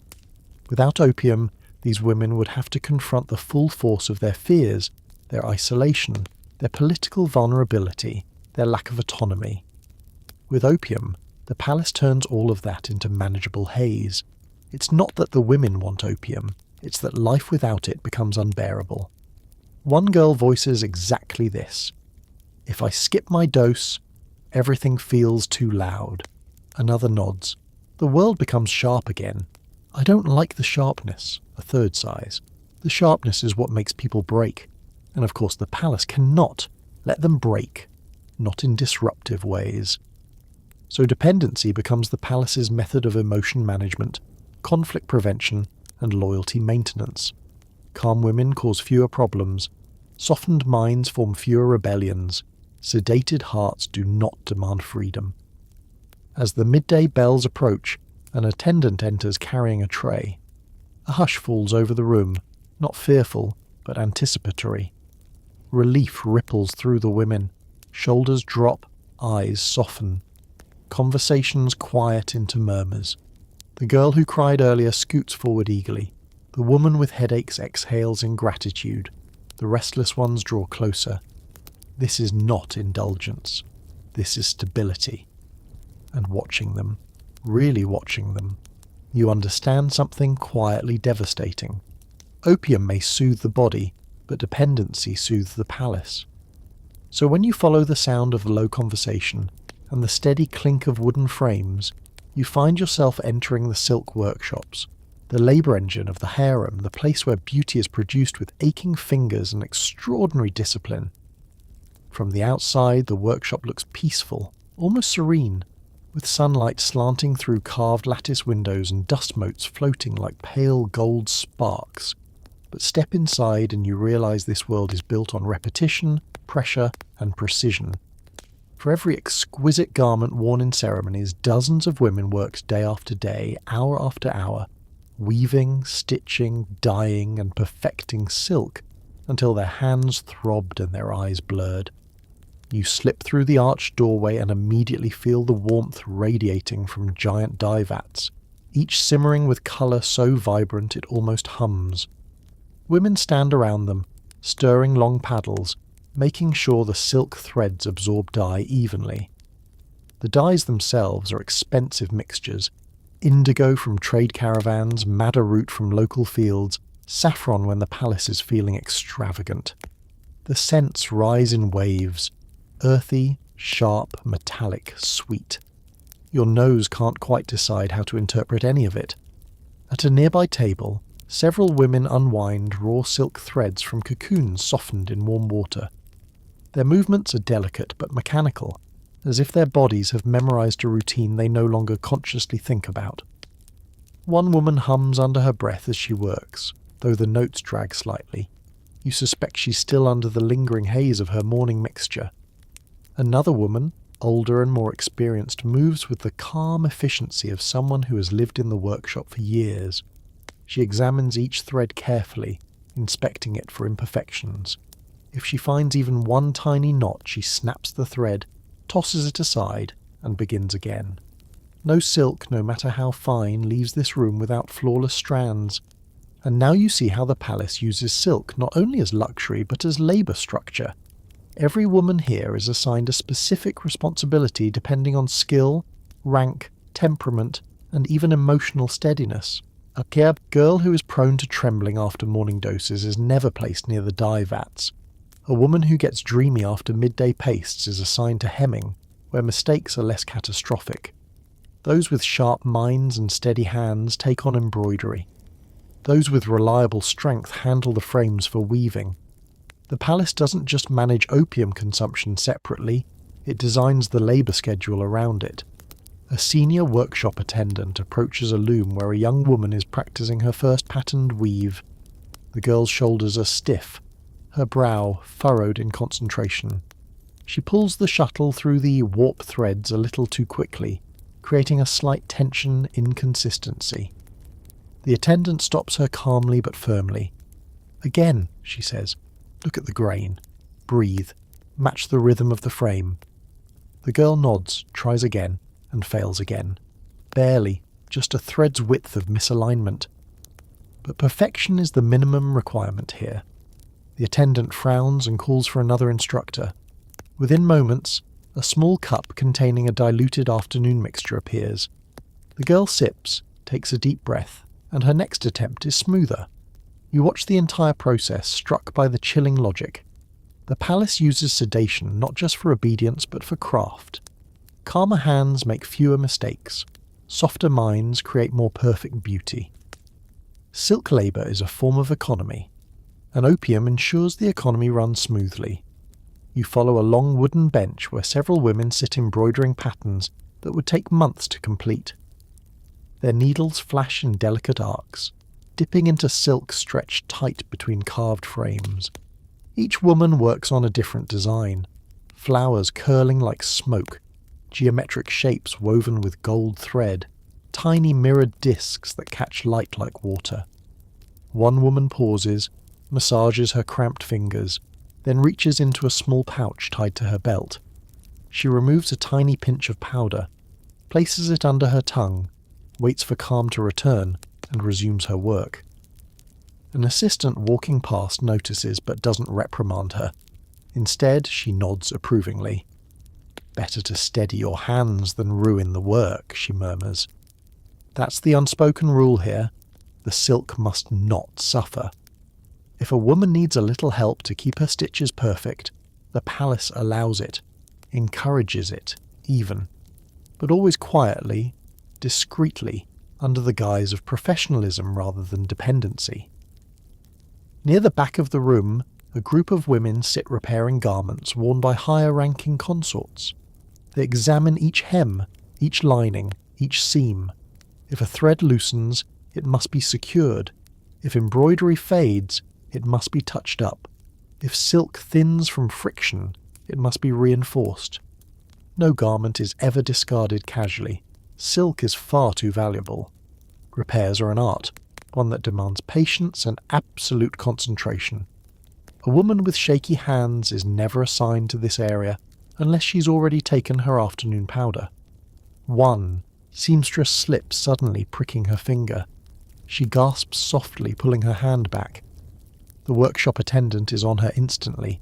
Not out of concern for the prick, but out of fear she may stain the fabric. "Careful," the attendant murmurs, wrapping the woman's finger in a strip of cloth. "Take a sip of calming infusion before you continue." "Am I shaking?" the seamstress asks, embarrassed. "A little," the attendant replies gently. "Only because the morning dosage is fading?" You exhale slowly. Even small injuries become reminders of the cycle. You move toward a separate chamber filled with long drying racks. Freshly dyed silk strands hang from wooden beams, shimmering in hues so vivid they seem unreal: deep scarlet, glowing gold, sapphire blue, olive green. A woman walks slowly between the racks, separating strands with a long stick to prevent them from sticking together. She moves like a priestess tending a sacred ritual, and in a sense she is. If the dyes dry unevenly, if one section knots, if a single thread curls too much, the entire batch must be redone. As you watch her tilt her head to inspect the silk under lamplight, you notice a small ceramic jar tucked into her belt, the kind used to store microdoses of opium. She must take it in tiny amounts to maintain steady breathing in this hot, intense environment. Overhead, a pair of large windows let in filtered sunlight. The light glints off the silk, and for a moment the room glows like a jewel. But then you look closer and see sweat on foreheads, knuckles rubbed raw from work, lips pressed together in tight concentration. Beauty has a price, and here the women are the ones paying it. A young attendant passes by with a clipboard, marking down how many hours each woman has worked, how many garments completed, how many repairs perfected. Occasionally she pauses to note behaviour concerns: fatigue, lack of focus, emotional volatility, overwork. These notes will be passed to the physicians later. The palace creates the labour burden, then treats the burden with sedation. Round and round it goes. One of the more experienced embroiderers glances at you and smiles faintly. She gestures for you to come closer. She's working on an elaborate ceremonial robe, stitching tiny gold threads into an intricate swirling design. You admire the symmetry, the precision, the incredible effort. She catches your expression. "It takes months," she says softly, "and if you make one mistake on a robe like this..." She doesn't finish the sentence. She doesn't need to. Her fingers move so gracefully that you almost forget they belong to someone who has been dosed daily for years. She notices your gaze and chuckles quietly. "Ah," she says, "people assume we are sleepy when we work, but we are not sleepy, we are steady." Steady. A word that keeps reappearing in this palace. The palace doesn't want brilliance or rebellion or creativity. It wants steadiness, predictability, smoothness. And steadiness, it turns out, can be manufactured. Another woman across the room sneezes suddenly, a loud, unexpected burst that startles several workers. A few flinch, their threads jerking slightly. One attendant sighs sharply. "Careful," she warns. "Everyone breathe. We cannot afford mistakes at this stage." Immediately, a row of women reaches for their pouches, powders, sips, and calming drafts. They are not panicking, they are regulating. The palace has trained them well. You wander toward the far corner of the workshop where discarded silk scraps lie in baskets. Not many scraps exist, silk is too valuable to waste, but occasionally pieces are cut away from hems or removed from dyed batches. Young apprentices sift through them, separating reusable pieces from the truly unusable. Some scraps will be rewoven, some will be used for practice, some will be used to filter future opium mixtures.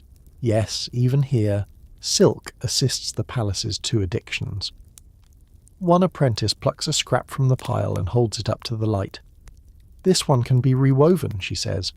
Another nods, then glances at the girl's trembling hand. "Did you take your mid-morning powder?" she asks.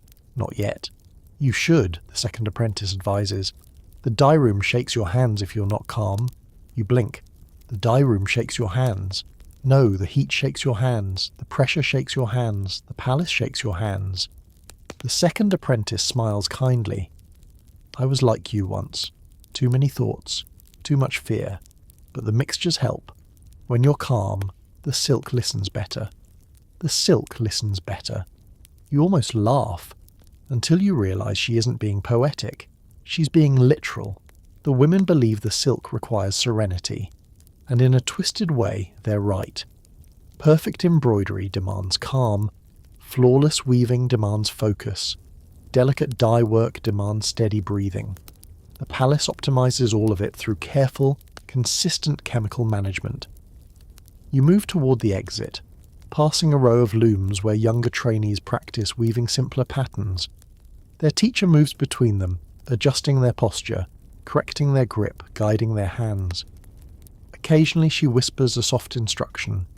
Inhale when you push, exhale when you pull. The movements are meditative, rhythmic, and the meditation is chemically supported. One girl hesitates at her loom. Her thread snarls. Her eyes well with tears she tries to hide. The teacher touches her shoulder and says gently, "You're trying too hard.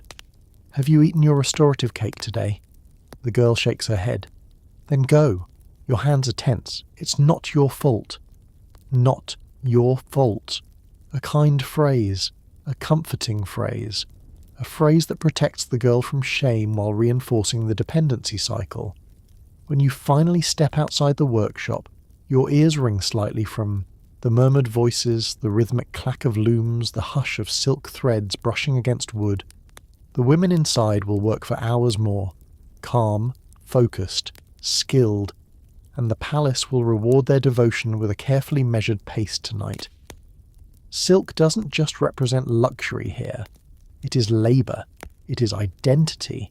It is expectation. It is surveillance. It is survival. And every strand of it is held together by a quiet, shimmering web of dependency. So as you step away from the hum of looms and the warm fog of dye vats, winding back into the central residential corridors, the palace's hierarchy begins to materialize in ways that silk and opium have been hinting at all along.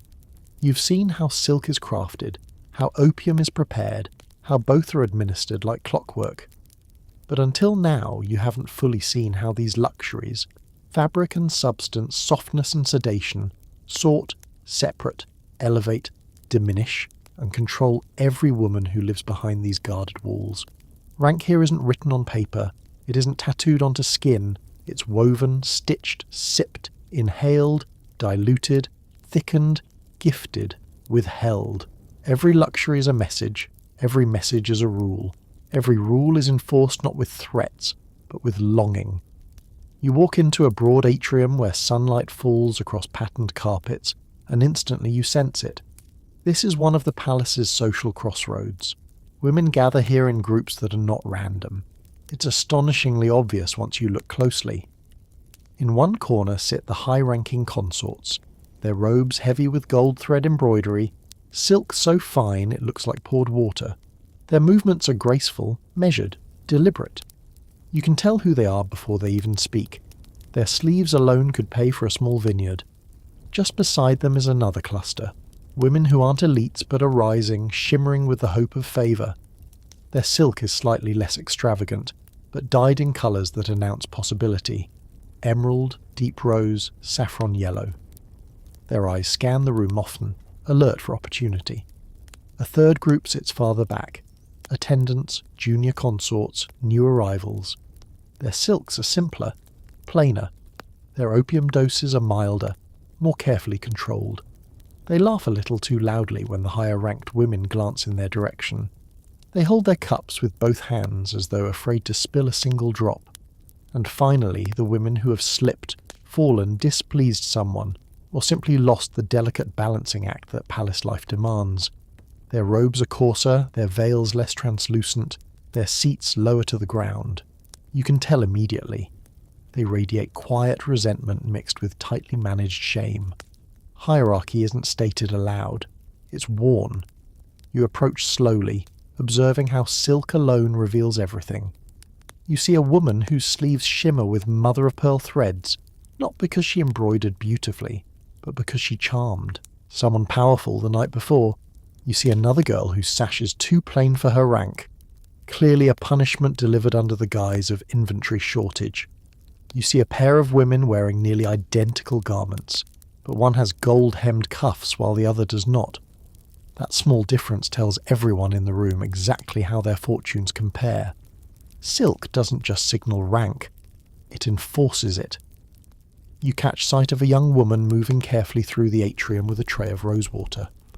Her silk robe has been downgraded recently. You can tell by the dullness of the weave. Her eyes stay downcast, lips tight, as if physically holding in frustration. Two higher-ranking consorts whisper as she passes. "Poor thing," one murmurs. "She really shouldn't have spoken so boldly at the poetry recital." The other nods. It's better for her to learn early. Privilege is delicate. Privilege is delicate. You commit the phrase to memory because it explains everything you're seeing. The palace shapes identity through fragile luxuries that can crumble or be taken overnight. Across the room, a senior eunuch enters carrying a lacquered case. Conversation softens, heads turn. This is the moment everyone is waiting for. Distribution of special provisions. Inside the case are tiny jars containing refined opium mixtures, rare blends, costly ingredients, scents that only a few women are ever permitted to experience. These are the palace's invisible medals. The eunuch begins calling names. A favoured consort approaches first. She receives a jar infused with rose, honey, and a whisper of amber. Her fingers close around it with a sense of entitlement she doesn't bother to hide. Next, two women of mid-rank receive smaller jars. Pleasant blends, respectable, nothing remarkable. They bow politely, unsure whether to smile. Then a young consort, still new, still hopeful, steps forward. The eunuch hesitates, glances at his list, and hands her a jar so small she can hide it in her fist. Her face falls for a fraction of a second before she musks the disappointment. That micro-expression is everything. Opium quantity and quality are direct commentary on her current political standing. Finally, the eunuch pauses before calling another name. You watch tension coil through the atrium like a drawn bowstring. When the name is announced, several women look up sharply. The woman in question walks forward, slow, anxious, already anticipating humiliation. The eunuch lifts nothing, no jar, no blend, no explanation. He simply nods for her to step away, a social execution disguised as medical rationing. The girl bows, steps back, and returns to her seat so quietly you barely hear her slippers touch the floor. The other women pretend not to stare, but their glances dart toward her like bees toward honey. No opium means no favour. No favour means no protection, and everyone knows it. You sit beside a group of mid-ranking women as they whisper among themselves, "She must have offended someone powerful, or simply failed to impress. Or perhaps they're testing her obedience. Well, she'll break soon if they don't restore her dose." The last comment chills you. It's said casually, almost sympathetically, yet it reveals how deeply dependency shapes expectations. To remove someone's opium mixture is not just punishment, it's destabilization. Everyone can feel it. Everyone understands it instinctively. As the distribution continues, you notice an older consort studying each face in the room. She watches carefully, calculating which women are rising, which are falling, which may become rivals, which may become allies. She takes a slow sip of syrup from a delicate glass, her movements serene. A woman like her doesn't just navigate the hierarchy. She survives by reading the palace's chemical and textile politics like scripture. She sees you watching and smiles knowingly. "You notice the jars," she whispers, voice barely audible. "They are not medicine, they are votes." Votes. The word rings like a struck bell. She leans in slightly. A stronger paste means greater favour. A weaker one means declining influence. And no dose... She trails off, glancing at the girl who was denied. No dose means it is time to be quiet. You're about to respond when another figure enters, this time carrying a bundle of silk sashes. The hierarchy reinforces itself again. Women sit straighter, smiles sharpen, postures shift subtly as if preparing for judgment. The sashes are unveiled one by one. A velvet green sash with gold edging, symbol of rising status. A sky blue sash for steady, dependable behaviour. A pale beige sash, which is not a reward but a warning. No sash for 2 women, meaning stagnation. And then the most dramatic moment, a crimson sash with intricate silver work presented to a favoured consort. She accepts it with practised grace, but her eyes gleam with triumph. Around her, jealousy tightens like an invisible cord. You feel it before you see it. Shoulders stiffen, lips pressed together, glances cut sideways. Luxury doesn't just reward, it provokes. You watch the hierarchy shift in real time.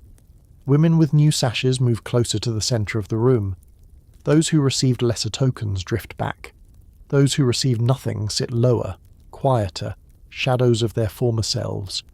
Silk elevates, silk demotes, silk divides.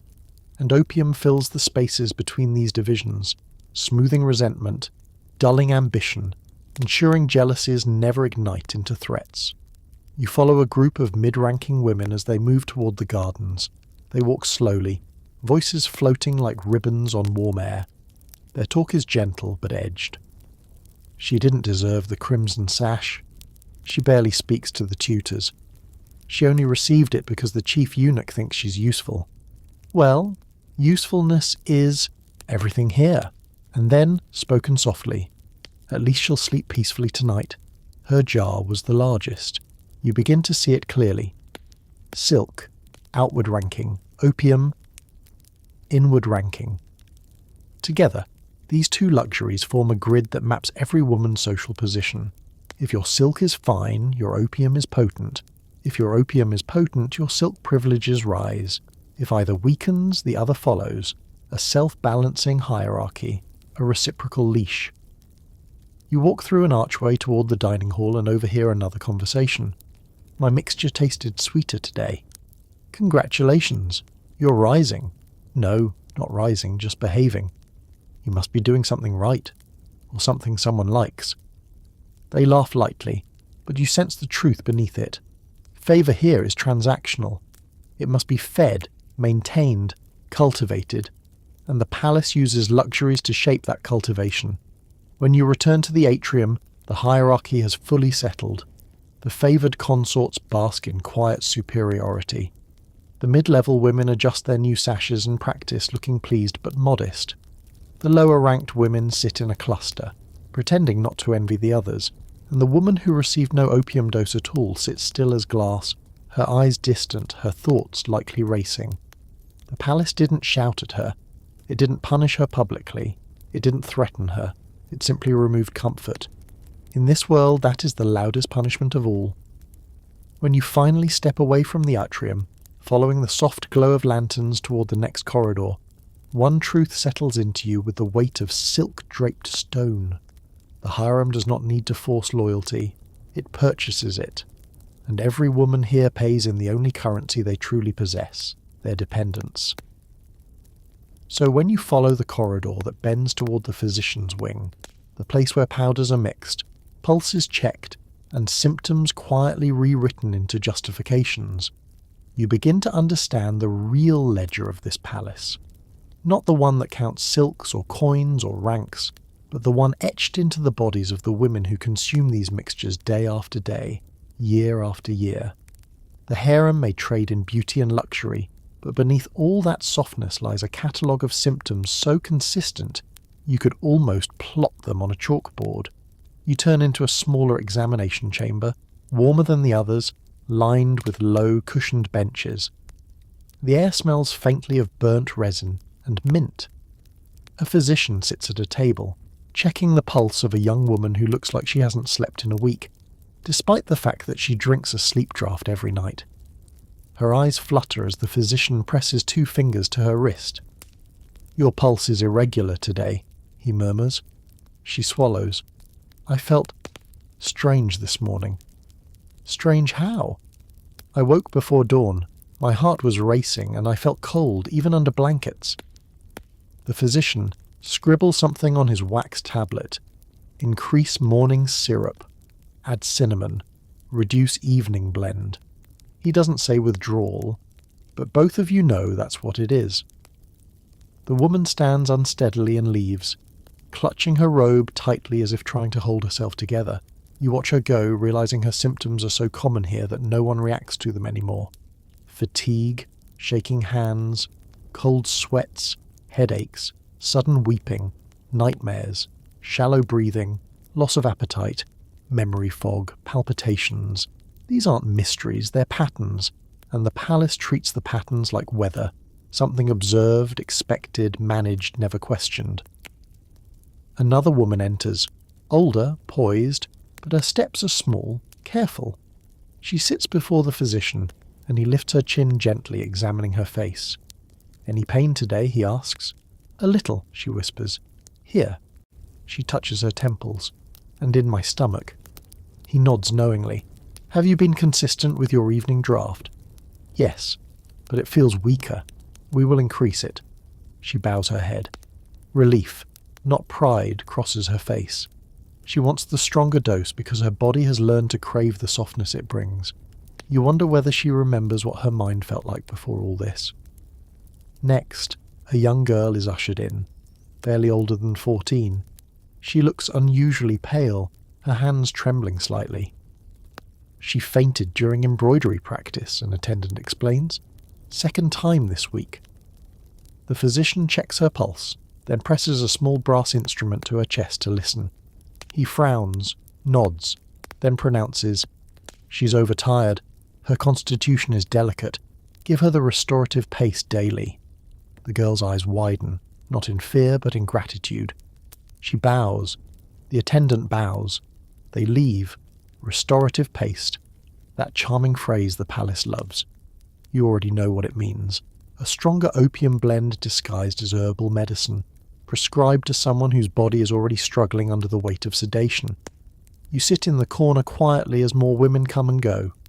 One arrives complaining of floating thoughts. Another says she cannot finish sentences anymore.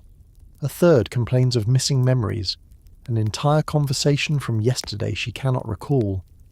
Another weeps without reason and begs for something to steady her mind. A physical symptom is rarely treated without the accompanying emotional interpretation. In this palace, the mind and body are managed as one inseparable system. Emotional instability is seen as a flaw. Physical discomfort is seen as a threat to discipline. Both are treated with mixtures. A woman steps inside, holding her stomach. She kneels before the physician, face tight with pain. "I feel bloated," she says. "My limbs ache." The physician asks, "Did you take your morning powder?" She nods. "Your midday paste?" Nods again. "Your evening?" "Dose?" Another nod. He strokes his beard thoughtfully. "Then we increase the evening dose and reduce work hours for a week." Reduce work hours. That's the palace's version of compassion. But only because it protects productivity. It is not the woman they care about. It is the silk she creates. Another patient arrives, this one older, with hollow cheeks and dark circles under her eyes. She sits heavily, struggling to catch her breath. The physician frowns. "You're breathing too shallowly," she nods. "It happens after I take the stronger paste." "How often?" "Every night." He writes something slowly. "We will adjust it. Perhaps mix it with saffron. That will warm the blood."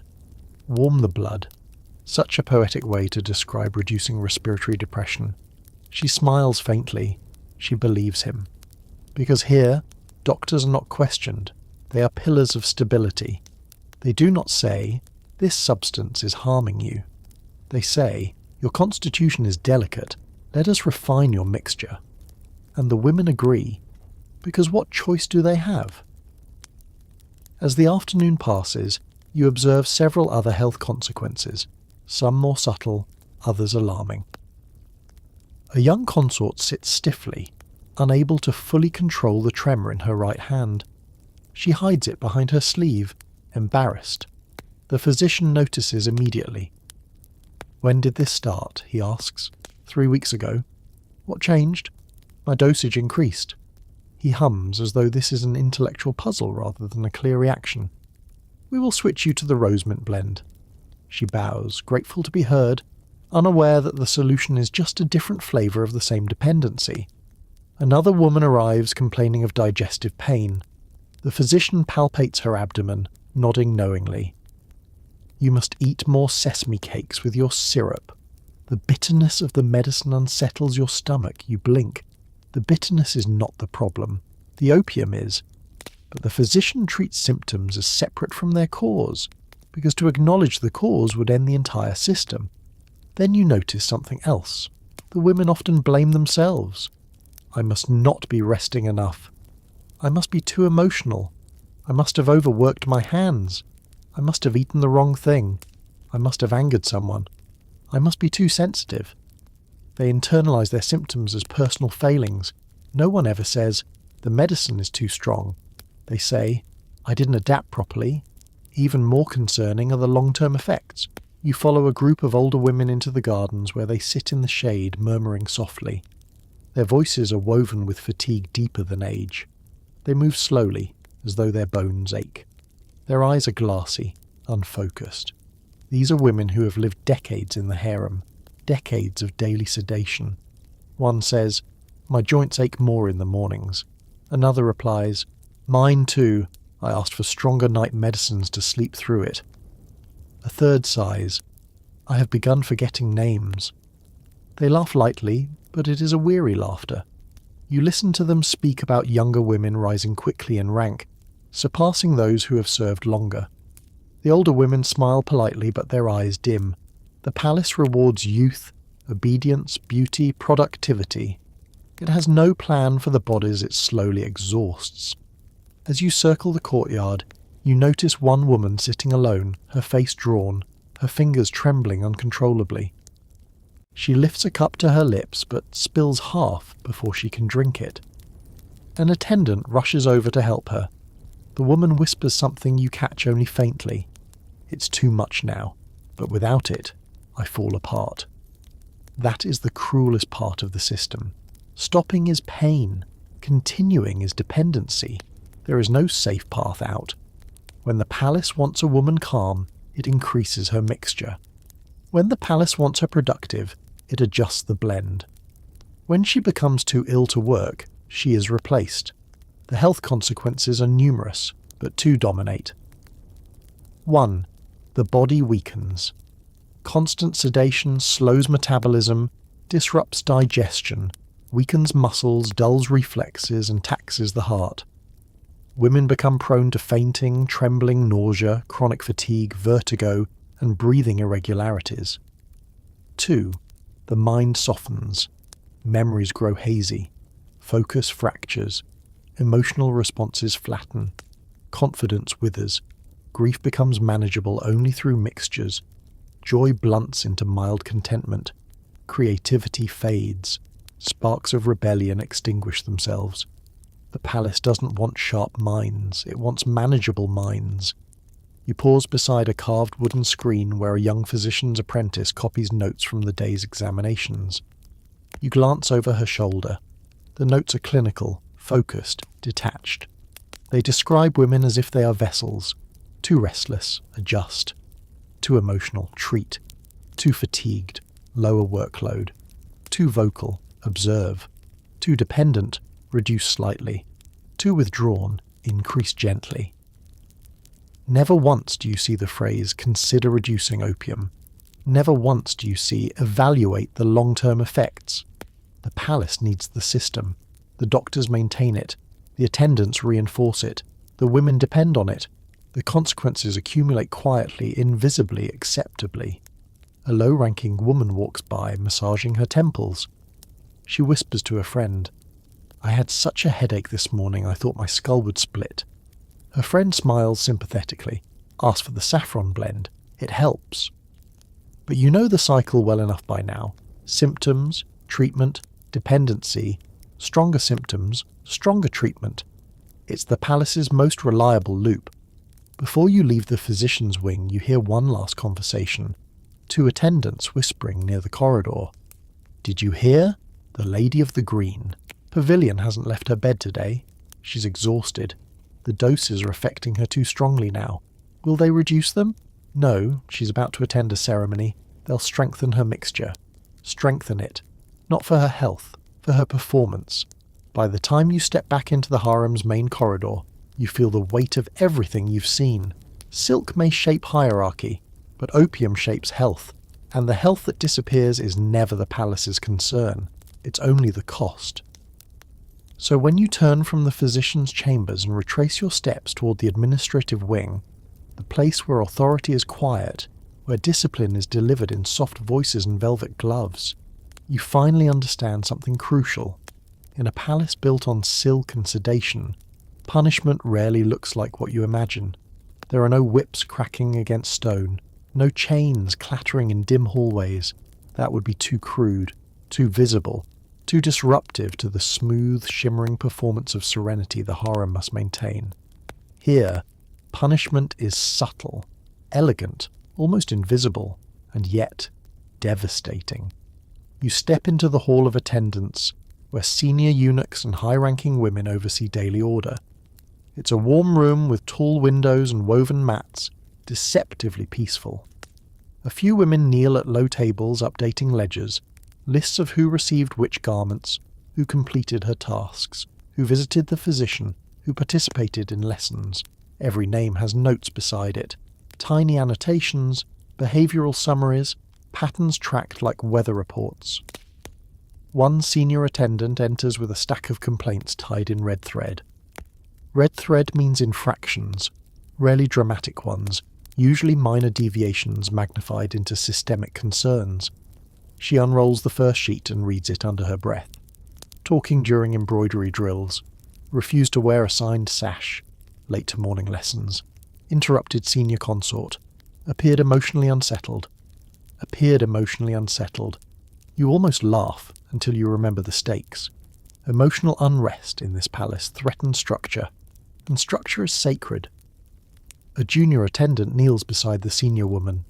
"What shall be done?" she asks. There's no cruelty in her voice, just bureaucratic efficiency. The senior attendant considers each infraction slowly, thoughtfully, as if balancing equations. Finally she says, "Lower her silk allocation." A small sentence, but in this world, it hits like lightning. Lower her silk allocation. No robe for the new month, no access to premium fabrics, reduced colour choices, coarser weaves, symbols of stagnation, marks of disapproval invisible to outsiders but painfully loud inside the harem. Another sheet is opened. She quarrelled with a peer. "Reduce her evening mixture," the senior attendant orders. "But she depends on it," Junior whispers. "Exactly." You feel a cold heaviness settle in your chest. Reducing someone's consumption is the palace's version of tightening a leash. Withdrawal symptoms, shaking hands, heightened anxiety, emotional turmoil, serve as reminders of who controls comfort here. The next infraction, spoke sharply to a eunuch. Punishment, increase her workload for 3 days. The next, interrupted a tutor. Punishment, assign her to mending older garments. Mending is a low-status task, done in silence, often alone. The next, refuse to accept new veil. Punishment, remove other luxuries for a week. Luxuries meaning scented oils, pastries, soft cushions. But then comes something different, something that makes you lean in. A note written in darker ink. She attempted to hide her evening syrup. The senior attendant's eyes narrow. Such behaviour is dangerous, not just because it disrupts the carefully designed cycle, but because it signals rebellious thinking. "Bring her to the quiet room," the attendant says. Ah, the quiet room. You've heard whispers about it, but this is your first time seeing it invoked directly. Punishment here doesn't require shouting or force. It requires isolation, reflection, and controlled deprivation. 2 attendants rise instantly. One retrieves a veil, the other prepares a lamp. Together they move down a side corridor. You follow. The quiet room is small, almost cosy in its design. Cushions line the floor. Lamps glow softly. But something feels wrong, like the air itself is too still, too clean, too empty. No silk drapes, no music, no pastries, no scented oils, no syrups, no companionship. The woman sits inside alone, hands folded, breath trembling. You recognize her faintly. She's young, talented, ambitious. Her misstep was simple. She tried to refuse sedation, a bold act, a foolish act, a punishable act. A senior attendant stands outside, speaking calmly. You will stay until the evening. You will think. You will understand your place. The woman nods weakly. Her lips tremble, not just from fear, but from the early edge of withdrawal. The attendants close the door quietly, not slamming it as punishment scenes often go in the imagination, but sliding it softly into place. Too soft, too kind, too controlled. Another form of punishment happens in the dining hall. You observe it unfold as women gather for lunch. Bowls are distributed, pastries placed on trays. The air buzzes with chatter, but one woman, seated at the end of a long row, receives no dessert. No honeyed cake, no tiny sachet of opium-sweetened treat. You see her freeze. Her eyes drop. Her breath stutters. Her hands shake carefully under the table. Her peers notice immediately. Subtle glances pass between them. A few look away sympathetically. Others watch with curiosity. A punishment like this means she broke some rule, spoke too boldly, hesitated during a ceremony, mishandled an interaction with a consort. Her missing dessert speaks louder than any reprimand. Later, you witness another disciplinary tactic, the reassignment of fabric. A girl who once wore soft, elegant silks is suddenly given a robe of coarser weave. Not cotton, that would be too obvious, but silk of lower grade, slightly duller, slightly thicker, slightly less flattering. She accepts it quietly, but her hands tremble as she smooths the fabric. This change tells every woman around her that she is slipping, falling in rank, losing favour. Another form of discipline appears in the form of extra duties. You watch one woman scrubbing the marble floor, not with servants, but alone as a corrective measure. She moves slowly, shamefully, her movements overseen by a stern attendant. The room is silent except for the slosh of water. Her punishment is not the labour, it's the visibility, the symbolic removal of refinement. Later, another woman faces a harsher consequence. Restriction of movement. She is barred from the gardens, a place where women relax, gossip and gather valuable information.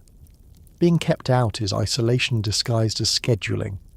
And then there is the most intimate punishment of all, the reduction of silk layers. You see it happen during a small ceremony where rankings are subtly adjusted.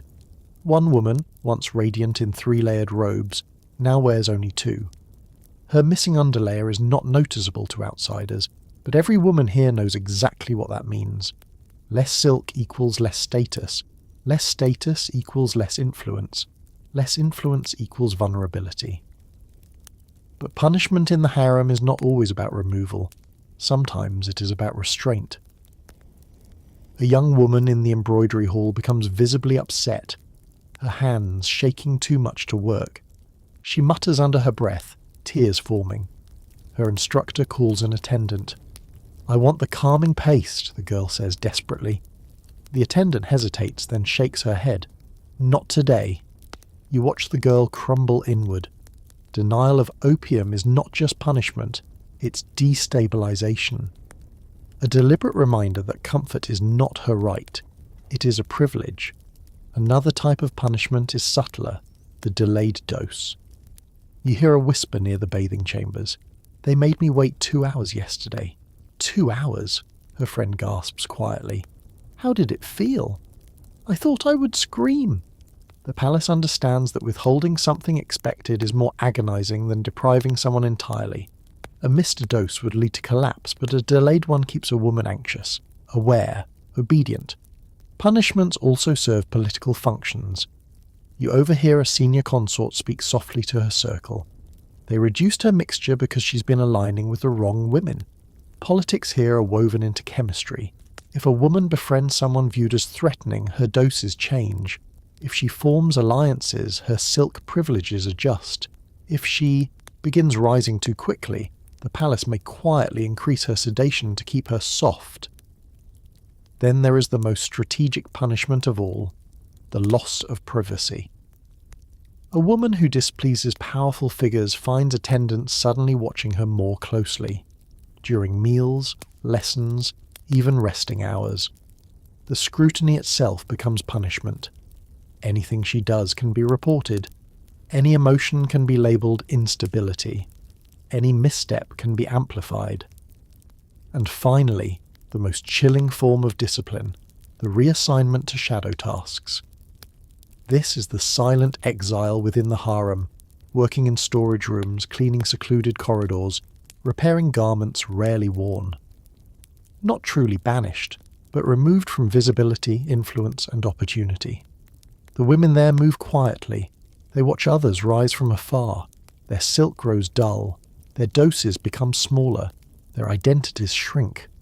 You stand in one such room, a dim chamber where two women stitch torn hems in silence. The air feels heavy, not with sadness, but with surrender. A woman looks up at you with blank eyes. "I used to dance in ceremonies," she says softly. "Now I mend sleeves." You ask, "Why?" She shrugs. "I spoke when I should have bowed." Her hands move slowly, mechanically, the stitching cross-hatched with resignation. As you step back into the brighter halls, one truth settles into your bones. Punishment in the harem is never loud. It is quiet, precise, psychological, a tightening of the world, a removal of softness, a reduction of privilege, a recalibration of dependency.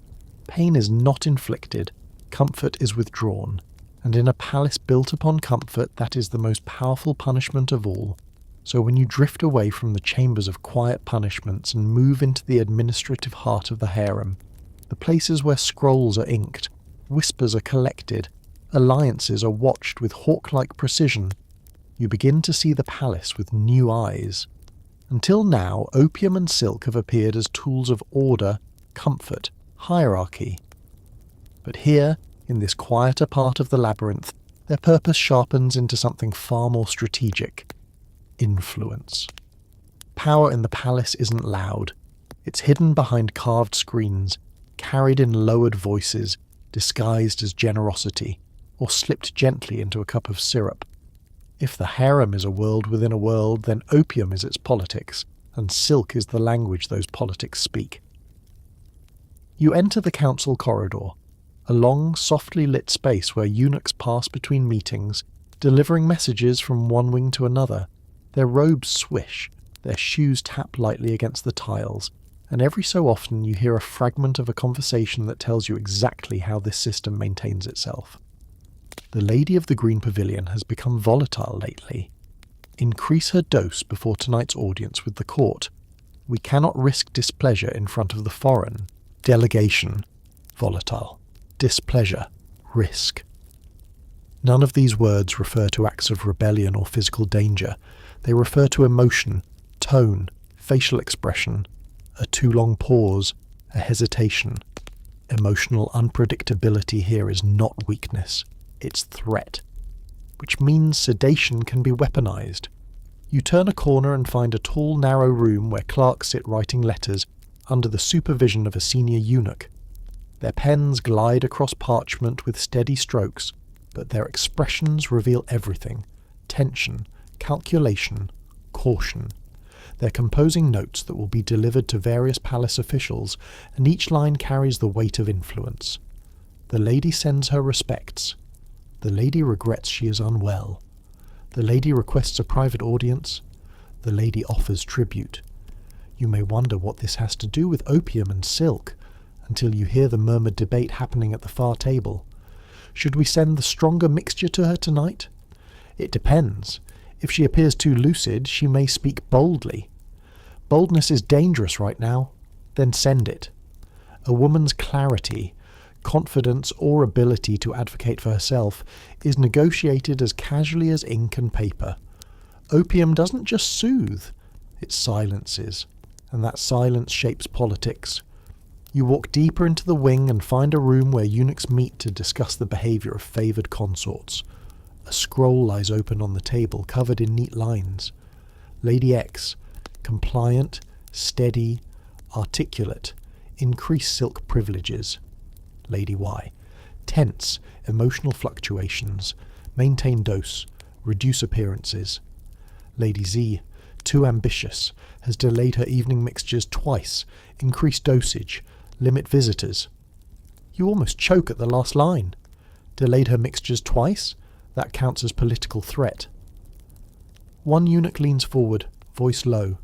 She must not be allowed to influence the selection of tutors. Another nods sharply.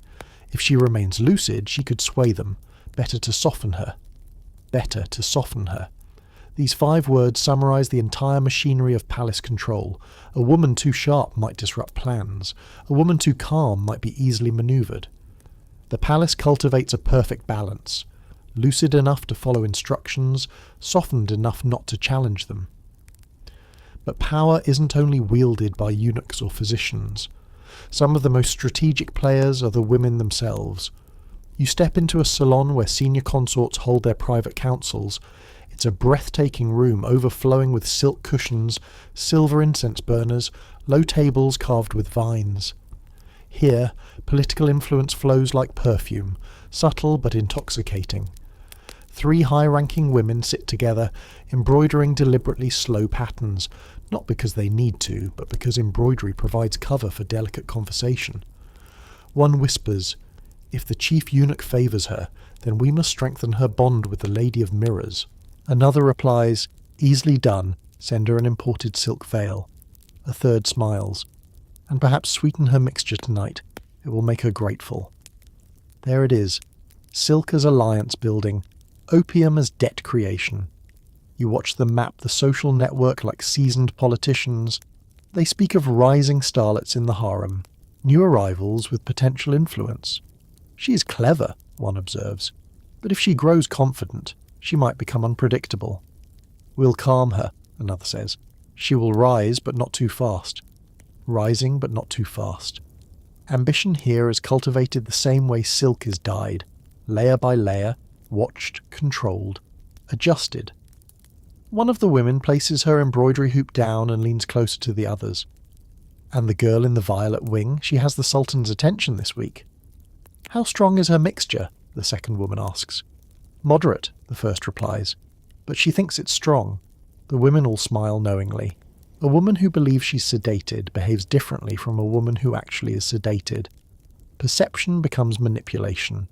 "Keep it moderate," one advises. "Let her think she's being managed. Then she will behave." They aren't cruel, they're strategic. In a world where survival depends on influence, these women wield opium and silk like weapons, not to destroy but to direct. You move toward the balcony, where 2 attendants lean over the railing, speaking in hushed tones. "Have you heard? The Lady of Saffron sent a gift to the chief physician." "What kind?" "A garment woven with silver thread." "And the result?"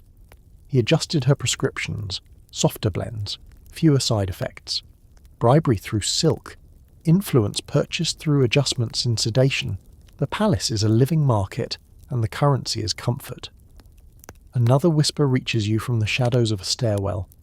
"They reduced her dosage last week." "Why?" "She became too reserved.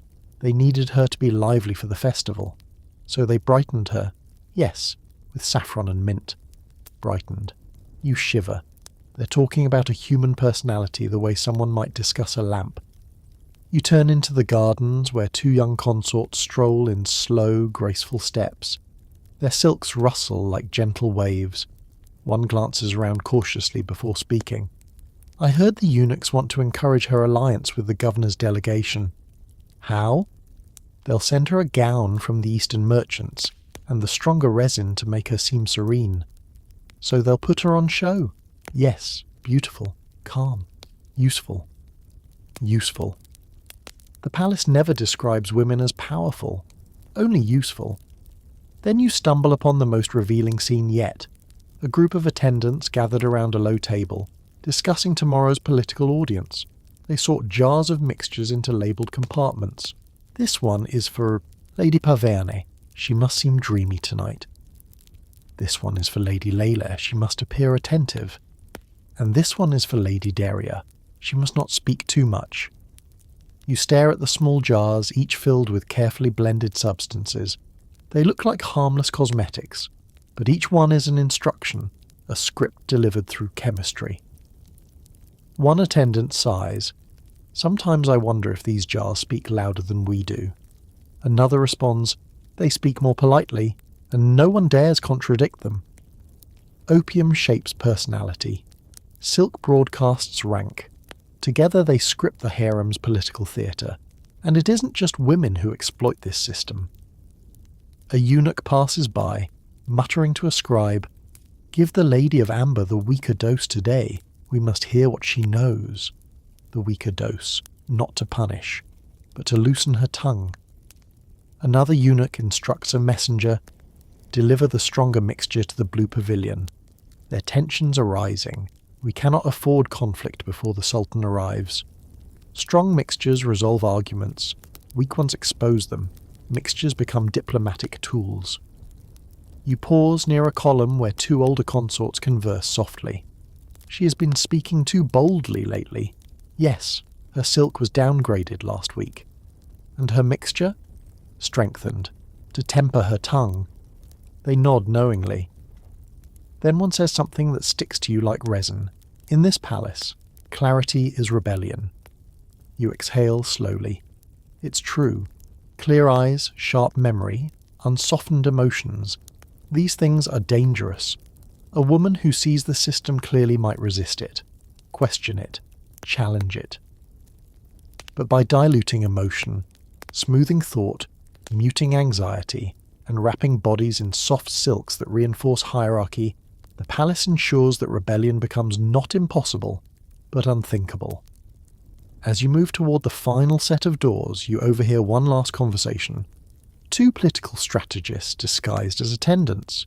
If she receives the silver-lined robe, she will know she's rising. And if she receives the rosewater paste, she will remain grateful.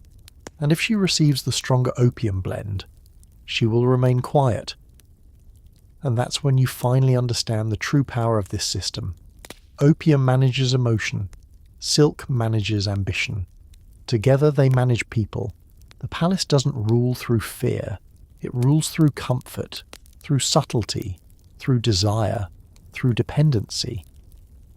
In the harem, politics are not loud debates or strategic alliances carved in stone. They are whispers woven through luxury. They are choices hidden inside cups. They are fates embroidered into fabric. And as you step into the next corridor, one truth echoes behind you like a soft, shimmering warning. Influence here is not spoken. It is worn. It is consumed. It is inhaled. It is absorbed. And the women who navigate it must do so with softened minds, silken, sleeves, and eyes half-lidded by mixtures designed not to harm them, only to control them. So when you leave the dim-lit corridors where political whispers weave themselves into fate and step into the wider logistics wing, the backstage machinery of the empire, you finally begin to understand the scale of the engine feeding this entire world. The harem may feel hermetically sealed, a universe of silk screens and perfumed air, but its luxuries do not magically appear. They are the end point of a vast network stretching across continents, deserts, mountains, caravan routes, merchant ships, smugglers' hands, border inspectors, bribe-seeking guards, and scribes who know exactly how to phrase a lie without ever technically writing one. Silk and opium don't just arrive, they are delivered through an entire economy built around harem dependence. You follow a eunuch down a narrow stone staircase into a vaulted storage hall, cool and shadowed, where crates filled with textiles, herbs, spices and medicinals await inspection. Torches flicker across sealed chests bearing foreign merchant stamps. Persian script burned into cedar, Chinese marks carved into ivory plaques, the looping signatures of Silk Road caravans painted in ochre. The eunuch gestures for two scribes to approach. They kneel and crack open the first chest. Inside, folded and tied with delicate cord, lie bolts of raw silk in shimmering hues, some pale as moonlight, others dyed with vibrant pigments that cost more than the average family earns in a year. Underneath the silk, hidden in a false bottom, are resin cakes wrapped in waxed linen. "Inventory as herbal concentrate," the eunuch says.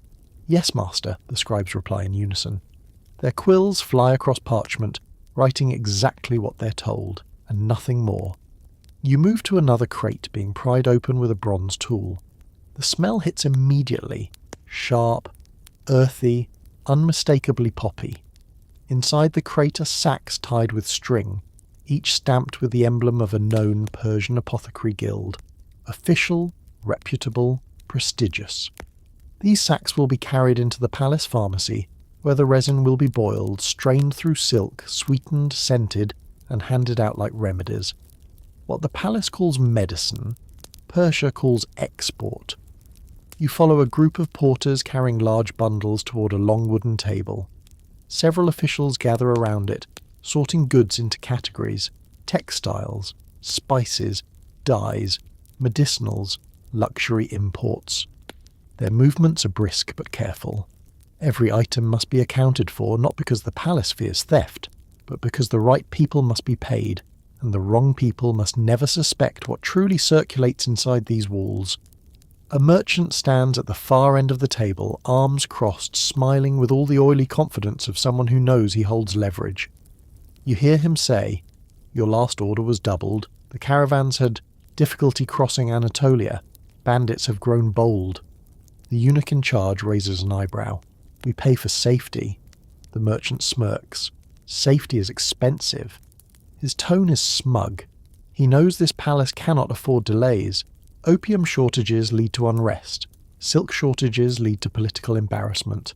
And in a world where women's behaviour, moods, performances and obedience are tightly calibrated by those substances, any disruption threatens the entire system. The eunuch steps closer. "You will deliver what we require. We do not tolerate excuses." The merchant bows, not too deeply. "Of course, but keep in mind, your needs depend on routes we do not control. When the mountains freeze, your shipments slow. When the sultans argue, the roads tighten." Translation: "Pay more." The eunuch's jaw tightens, but he hides it well. "We will negotiate. For now, unload everything." The merchant nods, signalling his men to begin unpacking the carts outside. You follow him out into the courtyard where a smaller caravan unloads under sharp supervision. Camels sway heavily as handlers tug at their reins. Large bales wrapped in thick woolen cloth thud onto the ground. Dust swirls. Caravans have travelled thousands of miles from Mashhad, Herat, Kashgar, Konya, carrying silks woven by skilled hands and resin harvested from remote mountain valleys. You watch a handler cut open a bale. Inside are bundles of raw silk, tightly wound, smelling faintly of smoke and earth. Beneath them lie vials of concentrated opium extract, carefully sealed and wrapped in goat hide. One of the guards whistles softly. "Stronger batch this time," he says. A scribe nods. "The palace will be pleased." Two young workers carry the vials toward the physician's wing. Their expressions are cautious. They know the value of what they hold. Even outside the palace's inner chambers, opium is treated with reverence. Its potency isn't just medicinal, it is political. You watch as a caravan leader approaches a eunuch with a sealed letter. "For the chief physician," he says, "from our guild master." The eunuch takes it carefully, breaking the seal with a practiced gesture. The letter confirms the quality of the shipment, notes recent disruptions in trade routes, and in coded language requests additional payments to ensure future necessary herbs continue to flow reliably. A bribe disguised as correspondence. A necessity disguised as courtesy. The eunuch folds the letter and tucks it away. "Your guild will be compensated." The caravan leader bows. "May your palace always be calm." Calm. An interesting choice of word. You follow the line of goods being carried into the palace interior. As the porters pass through the archway, they pause briefly at a checkpoint where guards inspect the crates for contraband. But this inspection is symbolic. Everyone knows exactly what is inside. Everyone knows it must pass. Everyone knows the harem's entire equilibrium depends on it. Inside the palace, you enter a smaller chamber filled with maps pinned to wooden boards. Red lines trace caravan routes. Blue ink marks ports and maritime paths. You overhear two eunuchs discussing supply issues. The northern route is blocked by early snow. Shift to the southern traders. They can deliver through Aleppo, but the silk from that route is inferior. then mix it with the eastern batch. Another eunuch joins them. The resin supply is steady, but the strain from Herat was stronger than expected.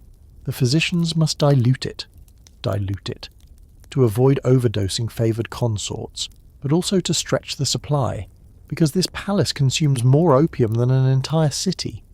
And that's when you realise something startling. The harem's addiction is not accidental. It is embedded in international trade. It is part of the economy. It drives demand. It moves caravans. It shapes merchant routes. It influences diplomacy. Opium and silk aren't just symbols of luxury. They are industries. You walk down a hallway lined with crates awaiting cataloguing. A few are labelled with artistry: golden orchid silk, moonlit river weave, rose saffron cloth.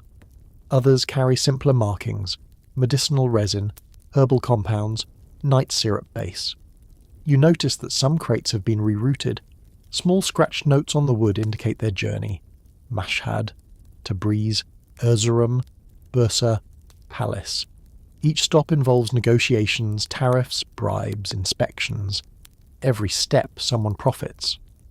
A group of scribes sits at a long table, recording inventory numbers. Their voices murmur steadily. 5 bolts of red silk, medium grade. 2 bolts fine grade gold thread weave.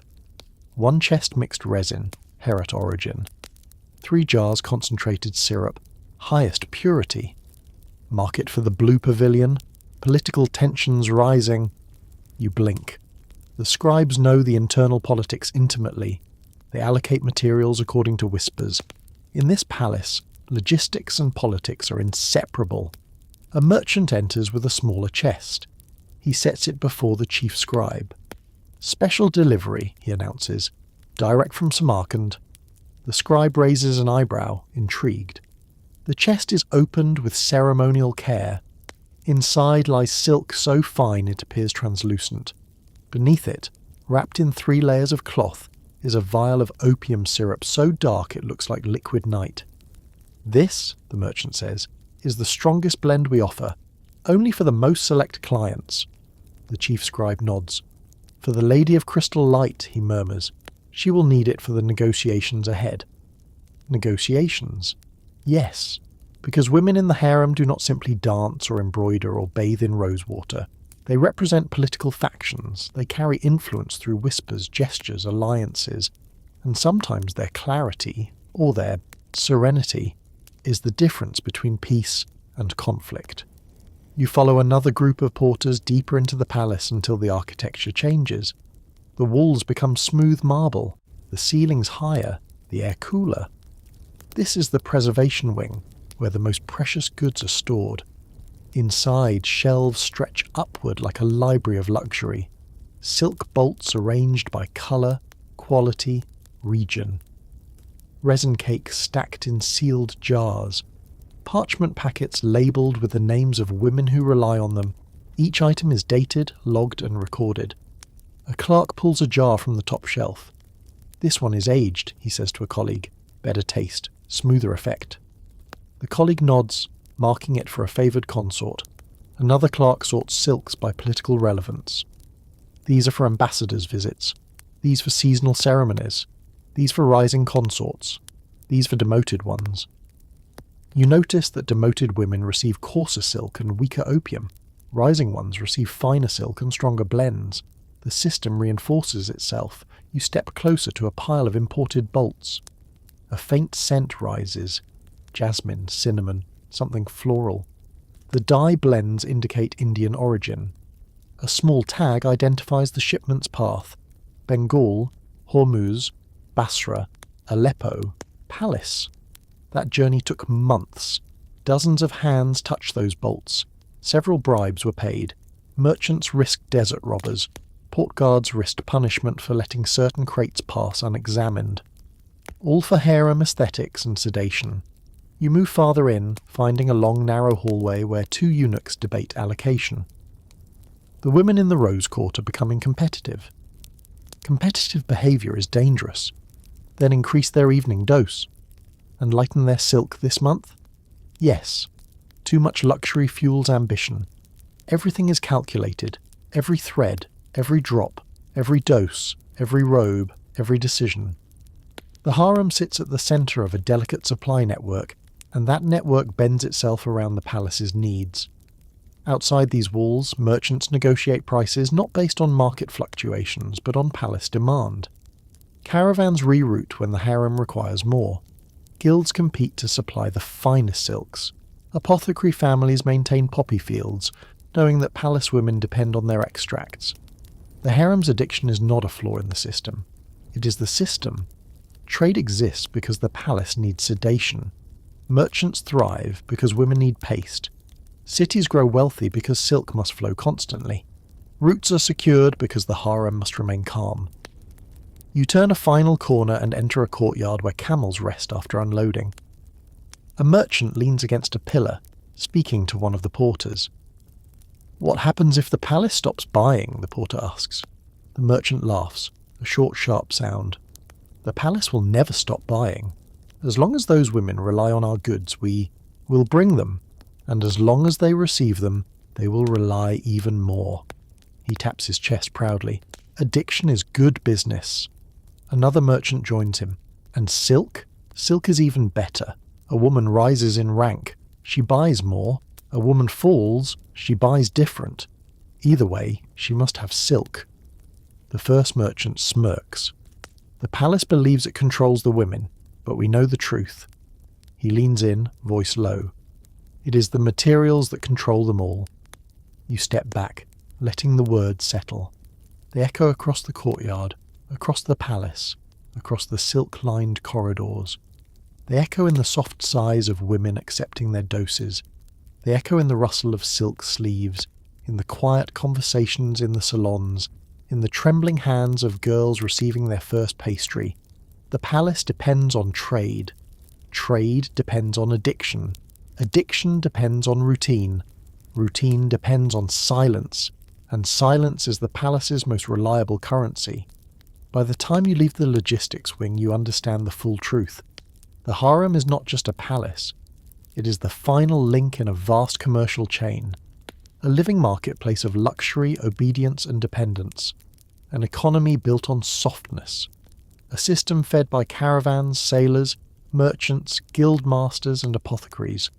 A world held together by supply routes stretching beyond mountains and deserts, all ending here, in these silken rooms, in these tiny ceramic jars.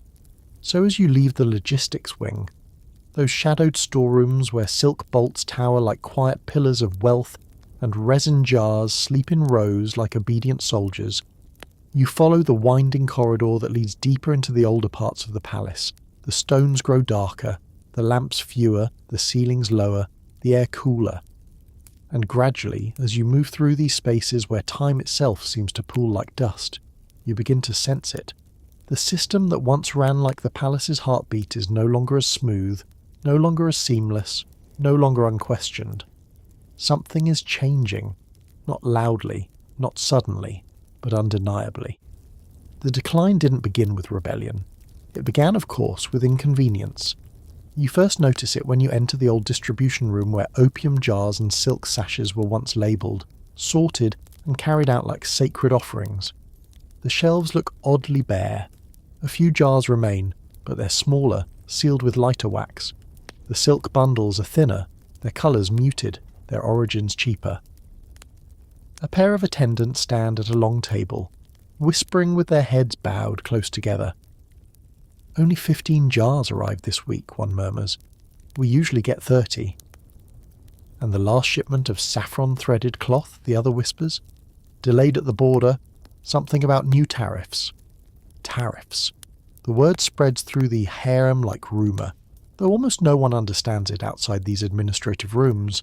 Still, everyone feels it. The palace coffers aren't bottomless anymore. The merchant guilds have grown bold, demanding higher payments, refusing the old agreements the palace relied upon. Wars in distant regions disrupt caravan routes.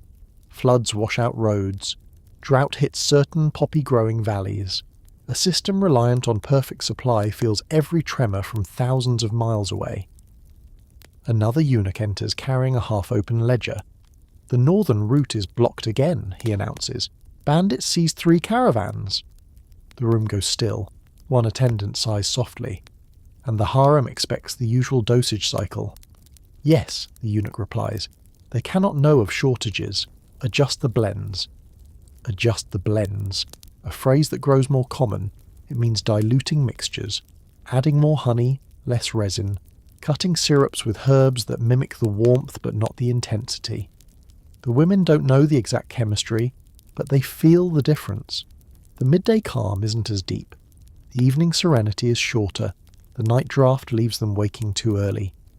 You step into a salon where a group of mid-ranking consorts recline among cushions.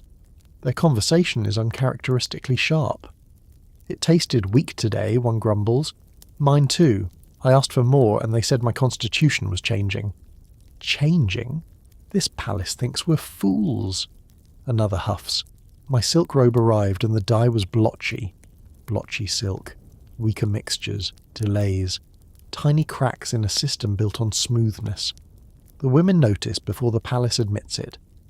As you watch them shift irritably on their cushions, another realization emerges.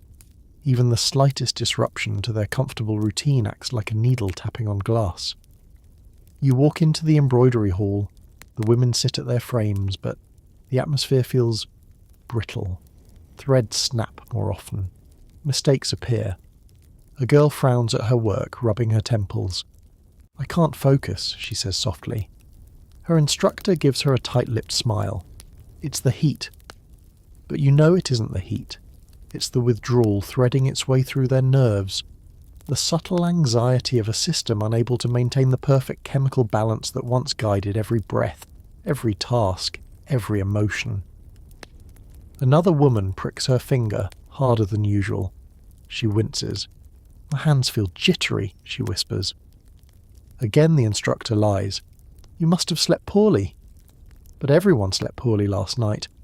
You step into the garden, expecting serenity. But even there the tension hangs like late summer humidity. Women pace more than they sit. Conversations turn abrupt. One consort snaps at another for stepping on her silk hem. A third complains about headaches, 3 days in a row. A pair of attendants exchange glances. Increase their pace, one suggests. Impossible, supplies are low. So what do? Reduce demands, cancel small ceremonies. Small ceremonies? Cancelled? The palace does not cancel ceremonies. And yet now, quietly, discreetly, events are postponed. Lessons moved. Workloads lightened. Not out of kindness, but because the palace can no longer chemically guarantee obedience. The decline grows more visible as you enter the physician's wing. Women wait restlessly in the hall. Some rub their arms, some tap their feet, some pace. The symptoms aren't loud, but they're unmistakable. Not addiction. Instability in addiction. Inside, a physician rubs his forehead. We cannot maintain the usual dose schedules, he says to an assistant. We must prioritize. Prioritize whom? The women whose roles are most visible, meaning the rest will endure discomfort. Already you see the consequences. Eyes too sharp, emotions too raw, senses too awake. A woman trembles as she explains, I felt sadness yesterday. Sudden sadness. I don't know why. Sadness is not allowed here, but sedation is thinning, and real human emotions, long buried under years of resin and ritual, begin resurfacing. You pass by a low-ranking attendant arguing quietly with her superior. I need more syrup, she pleads. You cannot have more. But I can't focus, my heart feels too fast. Her superior shakes her head. All of us feel that. You must adapt. Adapt to shortage. Adapt to disruption. Adapt to a system that is fraying. Through another corridor, a group of senior consorts hold an emergency council. Not about political alliances or festivals, but about resource scarcity. They gave me coarse silk this week, one murmurs. They told me fine silks were delayed, another adds, and my evening mixture is half what it used to be. They don't sound rebellious, they sound frightened. Their identities were scaffolded by fabric and sedation. Without those anchors, they drift. Next, you enter the grand hall, usually a place of graceful movement and soft conversation. Today, it feels restless. Women whisper more urgently. Some clutch their cups with white-knuckled fingers. Others adjust their sashes, uncomfortable in fabric they can tell is inferior. A favourite consort steps forward, trembling. "I don't like this feeling," she whispers. "Everything is too loud." A younger girl beside her nods, wiping her eyes.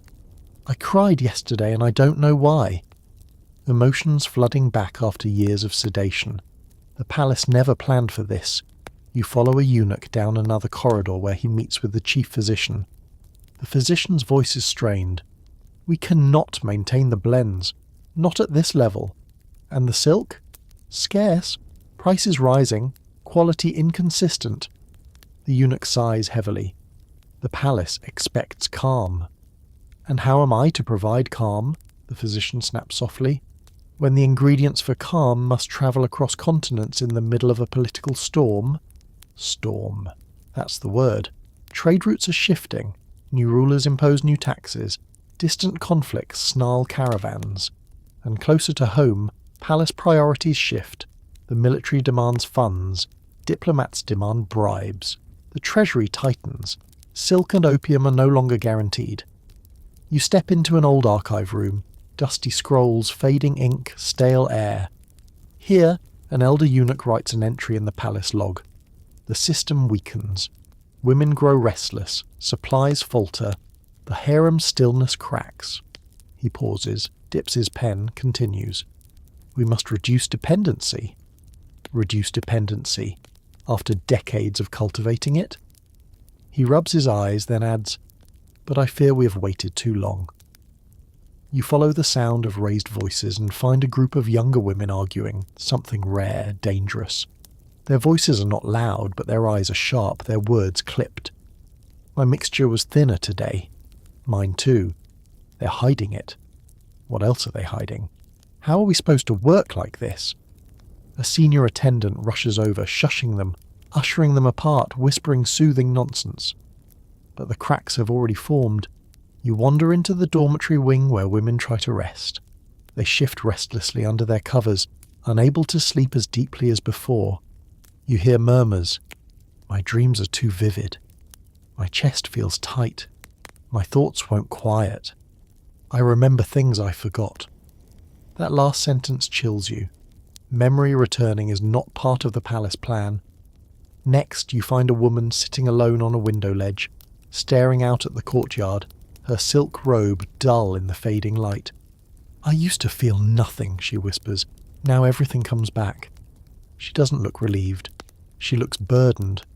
The palace didn't prepare any of them for emotional clarity. In the next hall, a group of older women gather, leaning heavily on cushions. "I don't understand," one says. "Why do they not increase our night draft? We cannot sleep."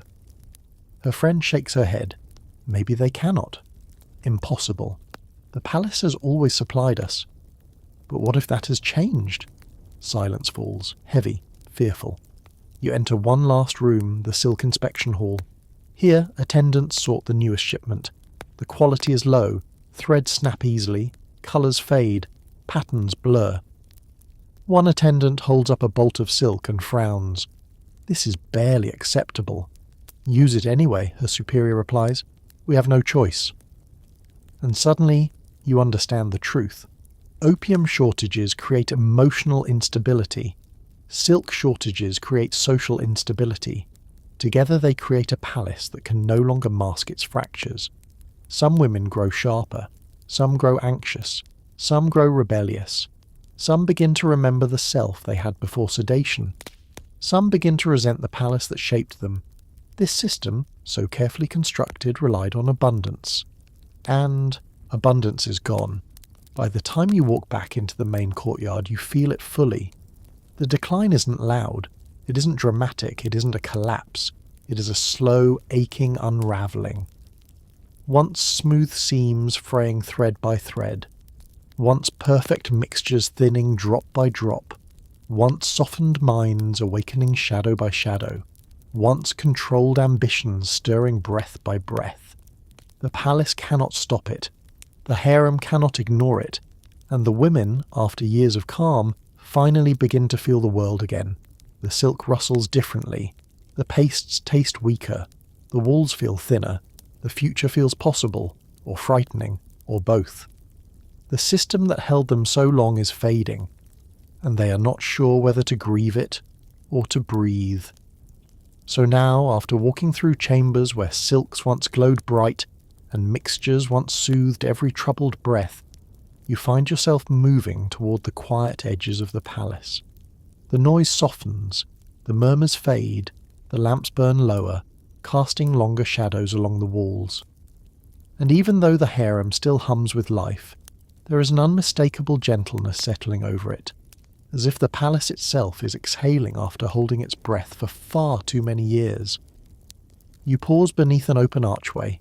Night air drifts in, cool and slow, carrying the faintest hint of jasmine from somewhere beyond the courtyards. The women you passed earlier, restless, tense, uncertain, are now settling into their chambers, curling under thinner silks, sipping weaker draughts, finding uneasy but honest sleep. The mixtures no longer drown every emotion, and the fabrics no longer cushion every fear. Yet in this soft, dim hour, the vulnerability in the palace feels almost tender. You walk a little farther, listening to the faint rustle of robes, the quiet shifting of cushions, the muted whisper of women comforting each other. Their voices are calmer now, slowed not by resin but by tiredness, by the gentle weight of night, by the fragile peace that comes when a long day finally releases its grip. At the far end of the corridor, a breeze lifts a curtain, carrying the scent of cool stone and fading incense. You let it pass over you, slow and steady. And for a moment, the palace seems to breathe with you, the way a resting creature might. Shoulders loosening, heartbeats softening, thoughts drifting toward stillness. So you stand there, letting the night settle, letting the story dim, letting the silks quiet and the mixtures rest, letting everything soften, slowly, gently, naturally. And as the palace drifts toward sleep, so do you.